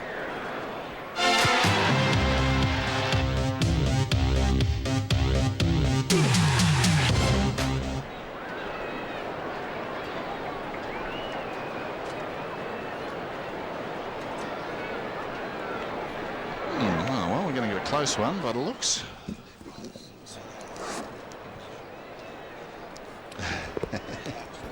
Yeah. Yeah, those things are either in you or they're not. Yeah.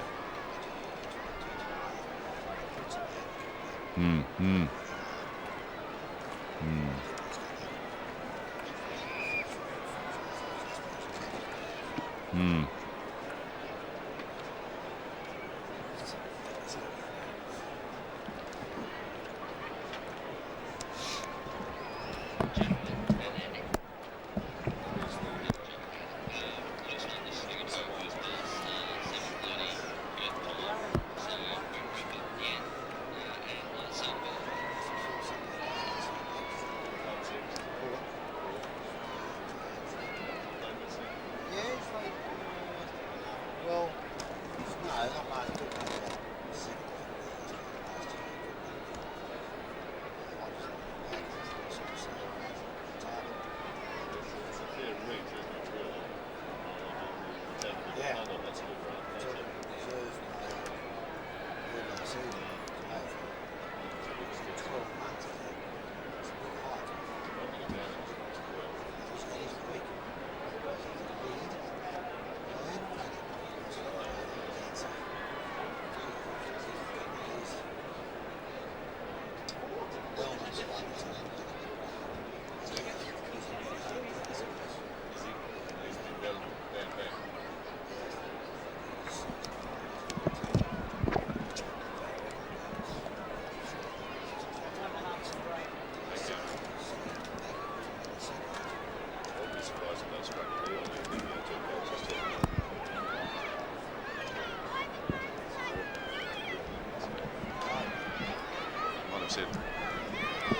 Have a look at him, exactly. Yeah, they'll be firing blanks, the pair of them.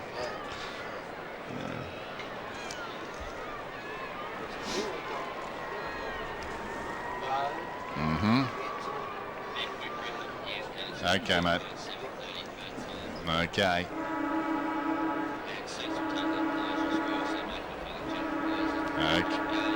Okay, mate. Well, whoever's on at the time.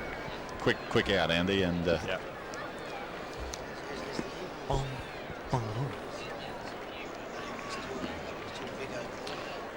Yeah. Okay, what time is that on? Okay, thanks, Karen. Aboriginal All-Stars v Collingwood. Beat them. No, I don't know who won, but that's 3:30 tomorrow in Perth. Okay, What time are we showing it, Greg? What time are we showing it?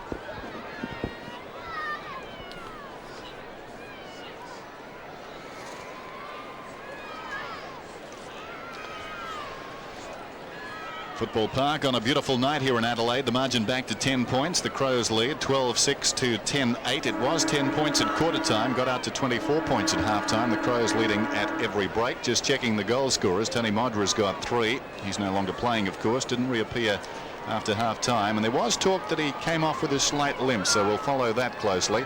Liptak 3 and singles to Anderson, Rowe, Hall, Bickley and Schwert. And for the West Coast Eagles, 3 to Sumich, 2 to Schofield, 2 to Pike, and singles to Langdon, Hines and Bond. So 12-6 to 10-8 three-quarter time. 12 goals in the opening term, 22 for the match. So it's fallen away a bit since that first quarter, but obviously at this time of the season, it's hard to ask these players to go at that sort of tilt.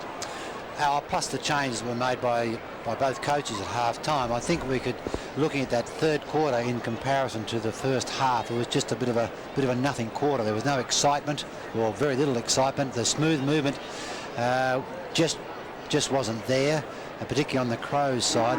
They struggled to stay in that game in that quarter. The West Coast Eagles had a lot more of the ball, and with Sumich and Langdon up forward giving them a little bit of a focal point, they did loom as if they could get right back into the game and actually hit the front, but they just didn't quite go on with it. The Crows steadied and just were able to pinch a goal or two at the end there to keep their nose in front. And just a reminder, more footy on 7 tomorrow. The Aboriginal All-Stars, we've got a replay of their game against Collingwood, and you can see it at 3 o'clock in Western Australia. The Aboriginal All-Stars against the Magpies, a much talked about game. So Wren, who had a fair workout in that first half, comes off with Simon Tregenza. 2 very key players. Behind them is Rowe. And certainly Wren would, as we said earlier, sleep well tonight after what was an extensive workout. He doesn't know anything but full on, does he? He goes hard. How'd you like to be if something happened to Pittman in the first or early stage? And he's chilled down now. He's cooled down a lot, and having to go on and stretch those tired, aching muscles. Well, would you take the punt? I mean, if it happened, you'd almost be tempted not to, wouldn't you? He's such a valuable commodity. Yes, I think you'd say throw Ross on the ball, and perhaps, but somebody has to go on, and they'd all be cold. That's the trouble with these type of games. If you're going to play players for a half and then rest them for the second half, if they're called upon in the last quarter, they've cooled down, and it takes a while to get those old muscles going, or young muscles.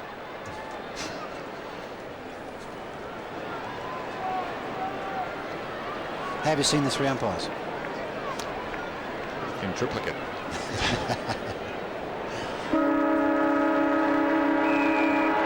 So we're in for a fairly exciting final term, one would think, with the Adelaide Crows leading by just 10 points. It's Pittman against Turnbull at the centre bounce, and it'll come the West Coast Eagles' way. What advantage of the breeze there is in Adelaide's favour. Schwert can't mark with one hand, but Jamieson gets the handball back, clearing kick. Brown's on his own and marks safely. Centre wing, grandstand side, David Brown goes to centre half forward. Turner in front. Off hands comes to McDermott.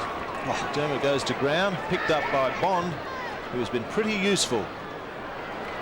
Punch from behind was from Jamieson. Schwert again, quick handball again to Risciuto. Now Jamieson sends the ball in long, but picks out an eagle in Turley, and he gets it on to Chris Waterman. Waterman has Pike. And Pike, very good player, kicked a couple of goals tonight. Marks on his chest. He's a hard worker, this boy. Sends him back over his mark. 50. 50, in fact. Well, so the second 50-metre penalty. That one against Mark Visca. I think that was fair enough too. He had him in the step over toe hold there when he was trying to get away, I think. Well, that's why the rule is there, to prevent that type of thing from happening. If you're going to try and prevent the play to be held and the game slowed, that's why the infringement's there. Well, I just said Don Pike had kicked 2 goals. He now has the opportunity to kick his third and put the Eagles in front. Well, he's offline. So justice, says the crowd. Umpire signals just one behind. I really can't work out in a situation like that, but the boy has to kick the ball at least 40-odd metres. Why the tallest man, the big ruckman, doesn't stand the mark. It makes him kick the ball higher, and he gets less distance. There's Wellman waiting to bring it back. There's Peter Wilson. Energetic again tonight, as always. Eventually the ball is back, and Wellman to bring it in. Anderson middle. Short one is on. He needs to mark it. He does. Greg Anderson away. A Gary medalist here in South Australia, then 5 seasons with Essendon. Fine player for the Bombers. Maynard measured the hand pass pretty well. Brown down towards half forward. In front is Turner. Lip tack behind, a half chance. Still he goes. Lip tack, well played. He's kicked 3 tonight. He puts this one high towards full forward. The Eagles there in number. Pedler's got the run of it. Walker's got him. Pedler's snapshot misses to the right-hand side. Not a bad effort under pressure. Ankle, I think, one of the West Coast boys there. Yes, he's not good at all, this lad. Turnbull. Oh, Ryan Turnbull, he certainly doesn't want that at the beginning of the season. Ball kicked in and marked by Chris Waterman. Very solid player. McDermott's down the mark, and that was Turnbull who's just gone straight to ground. So I'd say he's coming off, and Pittman does exactly the same thing, but he gets up again. Gets the handball. Back to Risciuto. Into the forwards, and that's a good strong mark. No, not paid to Pedler. Jakovic cleans up, finds Hart. Hart has a bounce, has another one, being pursued by Turner. He can go over the top, back to Jakovic. Well done by Turner, and he cops the bump from Park, and he loses control of the ball, but Anderson should pick it up. He uses the hands, gives it to Visca.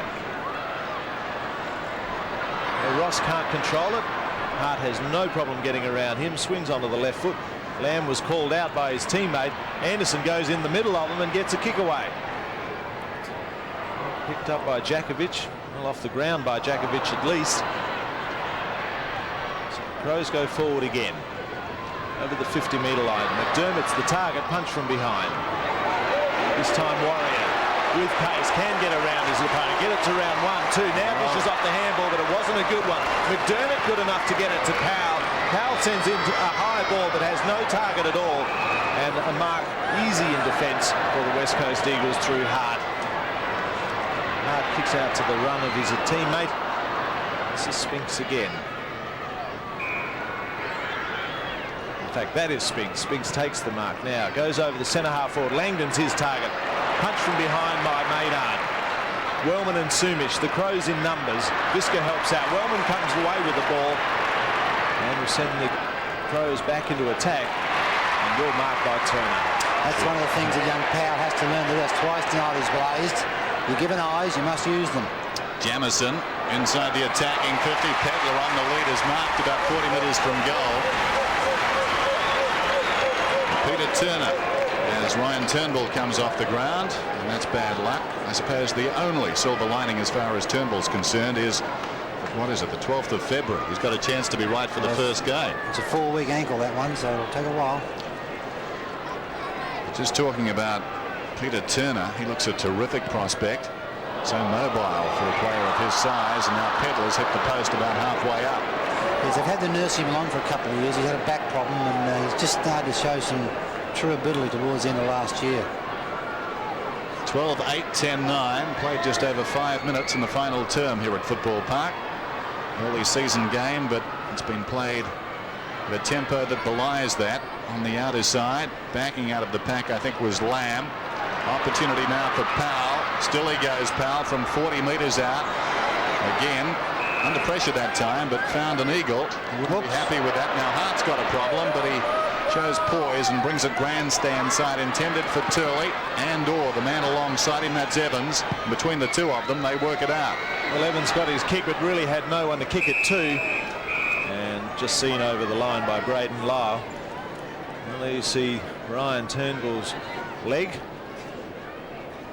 And he doesn't look too happy. Funny looking leg. Tough break. Yes, no, not good. Well, picked up now by the Crows. Liptak again. He's been very good. McDermott from 60 metres out has Pedler on the lead. They give him another chance, and he doesn't let his skipper down, and he marks again in front of the eyes. One thing this boy has the ability to do, he has the ability to find space, and what he does do, he leads to the opposite side of the ground. He doesn't come where the traffic is. He breaks away and finds space, and if they look, they'll find him. Well, he'd be disappointed with his last shot at goal. He's only 25, maybe 30 metres out. As a behind. Well, this kick is a lot better. Umpire doesn't move. That's a goal. So Simon Pedler gets his first. And a big confidence boost to him, Neil. Yes, he'll be feeling a lot very relieved out that. He's had 3 goes at the goals. See the movement he had here in the open space. It's good movement. Of course, a very experienced player in McDermott kicking the ball to him. He really didn't kick through this ball. He lifted the ball, but gee, he'll be feeling a lot better now with that goal under his belt.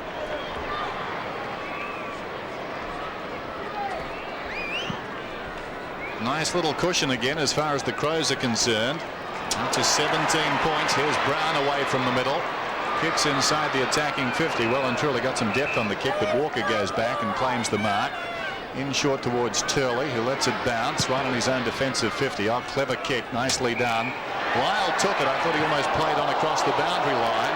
Strong shepherd there on ground from Langdon. Meantime, in midfield, Evans has got the ball under pressure. Rashudo did well to close him down. Spinks lost the ball in the tackle, or more particularly the butt. Maynard got it to Jamison. Back comes Hines. Charged down. Taken there by Bond. Gets it across to Lamb. Lamb the high kick inside the 50. Visca did well. Great courage by Mark Visca, and uses the ball superbly to Liptak on one knee, gives it to Maynard on the burst, kicks inside the 50. Pedler, can they finish it with a goal? He's slung, it may have helped him.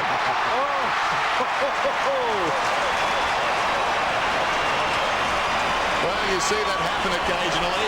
Well, you see, that's what you call turning defence into attack. That was beautiful movement. Visca showed great courage back here in his mark, and his movement coming out of the centre to find I think it was Liptak, and of course here's a long kick by Maynard out the open space, and got some pace this better. He got around, and one of those little off breaks to go through. Well, I think not. I don't think it was a goal at all. So is the ball coming back here? Well, they've added the goal. No, they haven't. It's a goal. Well, they're bringing the ball out here to Sumich by the look of it. Oh, there's a free kick up here for some. I think the goal will stand, and obviously something has happened at the other end of the ground after the all clear, has it? Well, that's the benefit of 3 umpires, see, Neil. The bloke at the other end can see what's happening. Well, they haven't put the goal up because it's still 17 points the margin, and Sumich, in fact, can now make it 11 if he kicks this. Seems like an hour ago since the ball was down that end. Surely with 3 whistles they can make themselves heard. Well, only the men in white know. Well, so it's in fact Sumich. Forget about Pedler's goal. It's not on the scoreboard. And Sumich's looks like it is. So Sumich kicks a goal. Pedler didn't. Well, I don't know if we can go back that far to find out what happened. Crowd not happy. But the Eagles now get within 11 points. Well, if the infringement was there, it has to be paid. There's no doubt about that. That's what the rule book says. And the umpire, of course, with these 3 umpires now, and this may be the reason why we're having them, they cover all points of the ground.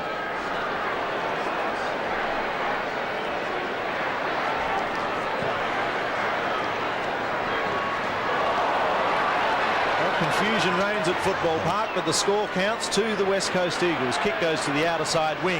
A real race there between Bond and Visca. Visca gets to it. Waterman tackles him. He gets his handball to Anderson. Jamison goes over the 50-metre line, and he finds Turner at the 50-metre line. So the Crows have to do it again. Pedler comes out on the lead and gets it again. Well, can he kick his second this time? Well, he certainly has the opportunities. He was within range. He's about 30, 35 metres out. It's not a long kick. All he has to do is kick the ball accurately. Well, the last one was a beauty. He was slung in the tackle and managed to steer it through. This one much more straightforward. And in fairness to the umpires, I suppose they're not used to working with two others. They being the third. Pedler kicks a goal. His third. So I guess in a roundabout way justice was being done. Adelaide 14-8. The West Coast Eagles 11-9.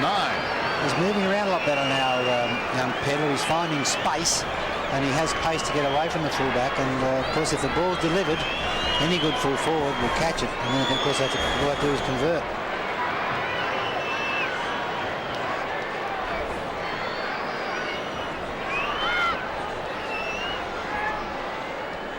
So the Adelaide Crows with Peter Turner at centre-half forward and Simon Pedler at full forward. Two youngsters from their Teal Cup teams of just a couple of years back, making a real impression the longer this game goes. And another youngster, a former South Australian, now with the Eagles. Bond gets the hand pass away to Schofield. Not a particularly good hand pass to Spinks.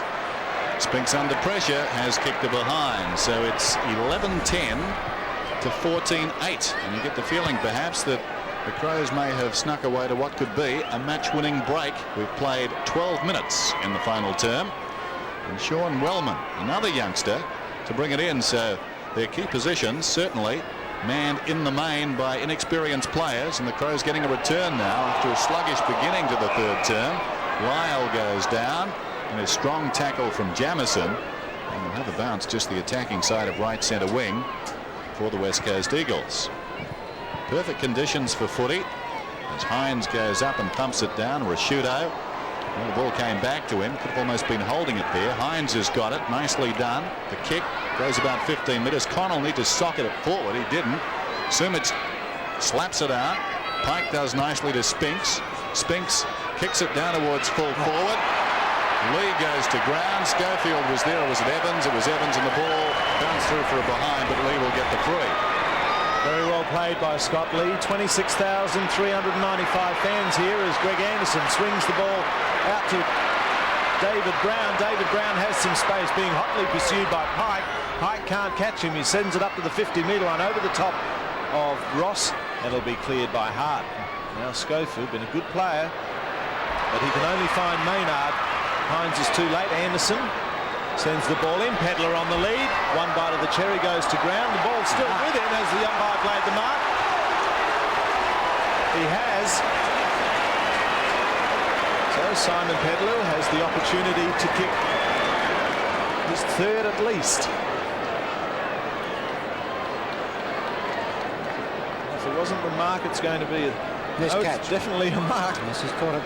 So well done, Simon Pedler, after a nervous start, is kicking for goal. 35 metres out. Well, that's not straight. It's straight at the points. And it goes through for a behind. Andrew, the big difference with Pedler's quarter this quarter as opposed to the third, I don't think he took one clean mark. He may have taken one in the third. I think he's taken 5 or 6 this quarter so far. He's kicked 2. Kick in from Hart has found Pike. And Pike looking for someone to give it to. Has Lamb short. Now Lyle. Now Turley. Grandstand win. Turley goes towards Sumich. Can't mark. Punch from behind by Maynard. And we'll have another throw in. 14-9-93. Plays 11-10-76. 26,000 fans. Not bad for a trial match. Scratch match, you call it, Spinks and Pittman.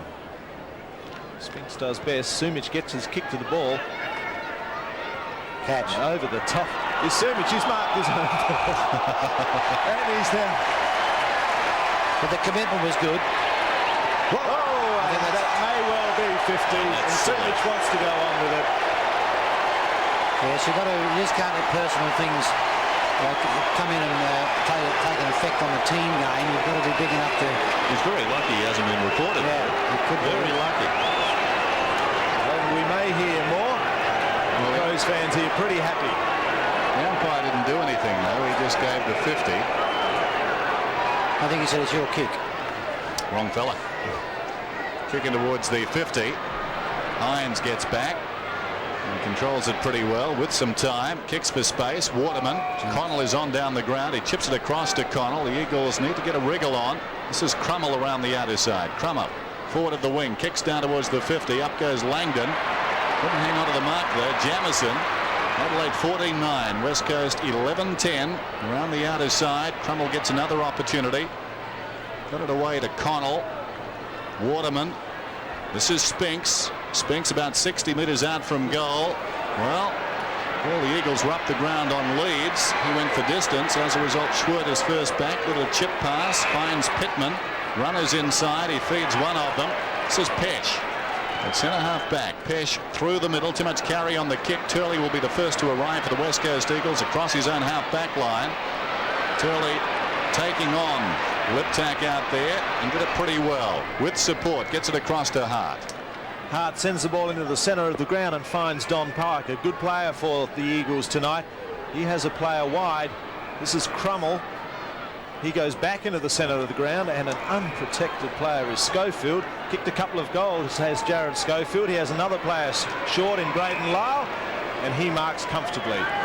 Well, one of the reasons, Andrew, why the West Coast is struggling to get goals this quarter is the dominance of Maynard on Langdon and Jamison on young Spinks. They've taken control of those two key positions, and the Eagles just have to crumb whatever they can from their running players. Well, Lyle now, man on the mark is his former teammate in Warrior. He's pushed the ball wide and through for a behind, so Braden Lyle wouldn't be too happy with that. Now, when played on this ground on a number of occasions, you should know that that is not the direction to take. You must aim for the right side goalpost. There you see the scoreboard, different 16 points. Crows to bring it back in again through Wellman. Played in that position all game. Maynard called for it. Oof, straight into the back of the pack. Crummell again gets the hands out, but it's a throw, rules the umpire. And a free kick to the Adelaide Crows. Go to Pittman. It's been a big day for a long day for the Eagles, though, Dennis. They were up pretty early this morning, I believe, and it takes a bit out of them. Okay. Yeah, good mark by Turley. Turley goes across the ground. Well, I guess they're used to it, Neil. That's the thing. Lamb forward of the wing. And I suppose it takes a while to get back into the routine. He goes looking for Langdon. Clears the pack down there. Lee gets back. Works hard in defence and uses the ball generally very well. That's no exception. He found Anderson. On the run is Schwert. Nice bounce for him. Comes inside to McDermott. Confronted by Langdon. Wellman a long way up the ground. Kicks towards half forward. Jakovic goes back. It carries him though. Opportunity for Liptak. Liptak seated. Gets the hand pass away. Intended for Powell. Taken by Turner. Across to Brown. Brown kicks it very high. Walker is down there with Pedler. Pedler works his way in front. Liptak another opportunity. Dragged off it. Somehow it comes to Pedler. Pedler snaps and he misses to the near side. Those young kids are pretty anxious to do well. And most of them are doing pretty well. Pedler seeing a lot of the footy in this final term. Goes out by another behind. 17 points. Kick in. Two position. Finds Bond. Fallen in and out of the game tonight as Bond. Been pretty useful for most of the part. Sends a kick up the outer side wing. Has two targets in Turley and Waterman. Anderson beats both of them. Pesh at the back. Comes back to Waterman. Ball near the boundary. And Visca and Spinks see it go over. There's one aspect of the game that the coaches wouldn't be happy with. It's the looseness of players. There's just too many players running around unchecked out there. You've got a man. Even though you're playing attacking football, you still have to cover your man. Throw in outer side wing. Hines and Pittman. The quick kick from Bond. Oh, good grab by Spinks. So is the man we were talking about. Didn't come onto the ground till late in this game. Sends the ball up over half forward for the Eagles. Langdon in front. Ball comes to ground. Oh, tackle is very high on Crummell. And he'll have a set shot for goal from about 35 metres. In fact, it's Connell.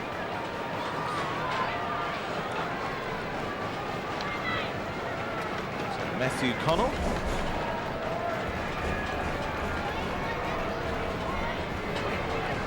14-10 plays 11-11. Shudo stands the mark. Game of football. Connell comes in. The kick doesn't look much off the boot. The crowd acknowledge that, and so does the umpire, one behind only. It's certainly been valuable match practice, though, Dennis. It's something you just can't buy. You have to play these games to get these players conditioned. Sure. And just over 5 minutes till full time.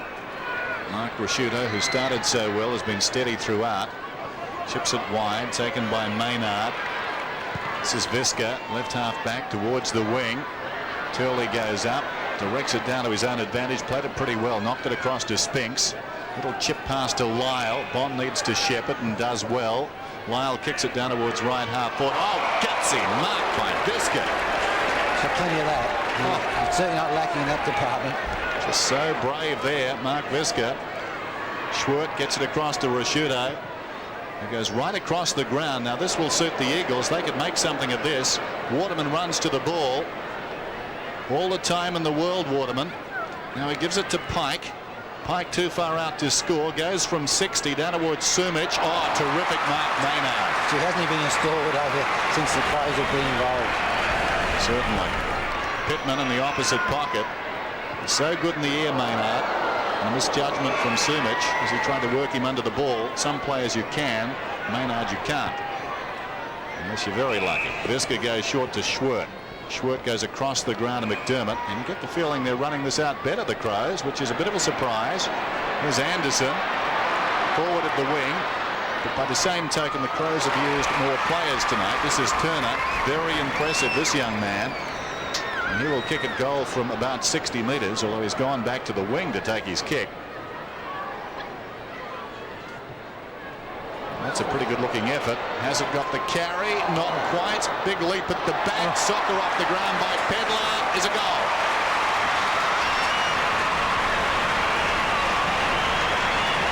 I think Pedler will look back on this last quarter with a lot more enjoyment than the third quarter. He's just had a little quarter where he's every full forward dreams of the ball's found him, and he's had opportunities to kick the goal, such as just like this. Well, the kick from Turner was a beauty. And there you see Pedler, foot to the ball, first to recover, hits the umpire, and that's a goal. Well, you'd think with 3 minutes and 25 seconds to play that the game is now out of reach for the Eagles. Kick from Rashudo. Well, covers about 30 metres, but Jakovic drops back. No, drops an easy mark in the end. A little high, the tackle on Turner, perhaps. Umpire says, no, I'll have that. And we'll have a bounce down half forward for the Crows. Just a comment on Andrew and Warrior there. I'd like to see him cover more ground. He just seems to me though he wants to hold his centre wing position a bit too much. Crowd starting to leave and hop to their cars. Ball comes out. Anderson should be first man. Has no one within 15 metres. And looks for a teammate and finds Rashudo. Well, he's seen plenty of the football tonight. Pedler from behind this time. Jakovic, very good mark over the top. That's a good grab. Been solid all night. Lays on immediately. Has Turley. Standing the mark is Brown. Little underneath handball to Shane Bond. Outer side wing.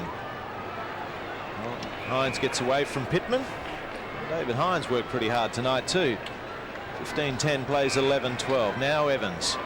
Onto the left foot. Over the 50-metre line. Langdon the target, but at the back is Wellman. Good grab. Maynard to Schwert. Almost in the goal square. Schwert back to Wellman. Plenty of run in these Crows' legs at the present time. And now Warrior.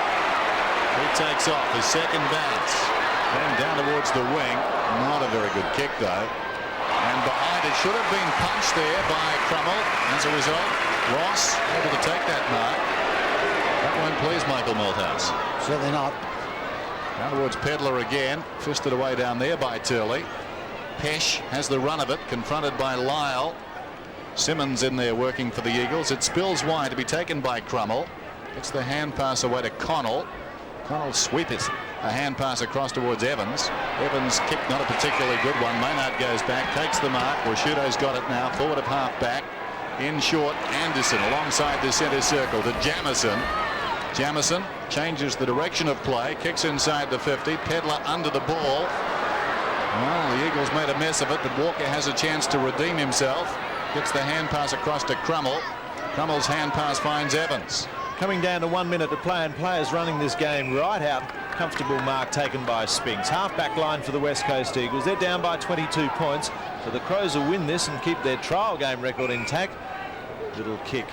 Now Evans goes over half forward. Langdon comes out to meet it, but he'll be cut off by Pittman. So he's worked hard in this second half, coming on to replace Sean Wren at half-time. Maynard worked hard all night. Finds Lee running down the ground. Kick smothered well by the Eagles. Maynard recovers first. Now gives it back to Lee. Lee goes around the corner for David Brown. Ball marks what he should have taken, but recovers okay. Looking for a teammate, can't find one. Now puts in the little kick, but in the meantime he's gone out of bounds. We'll have a throw in. Going back to that attempted mark by the centre-half back, Dennis, that is just about a football sin by a back man to try and outmark a forward from behind. Yeah, had to be a punch away. Still, from the Eagles' point of view, best it happens now. Ross goes up decisively, got it down to Liptak. Anderson from 45 metres out, magnificent kick.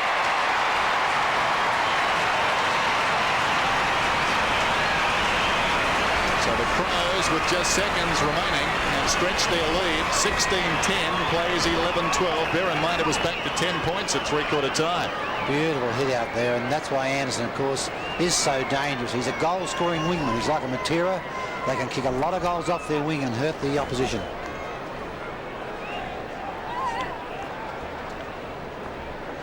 The dying seconds of this game then, and a healthy workout for both these teams, with the Crows finishing the better. Pittman slaps it down towards centre-half forward for his side. Turley gets it across to Waterman, who chips it just through the wing. Spinks was up on the siren. Anderson gets the last kick of the game. And Adelaide 16-10, 106 have defeated the West Coast Eagles 11-12, 78. The margin 10 points at quarter time, up to 24 at the half, 10 at three-quarter time.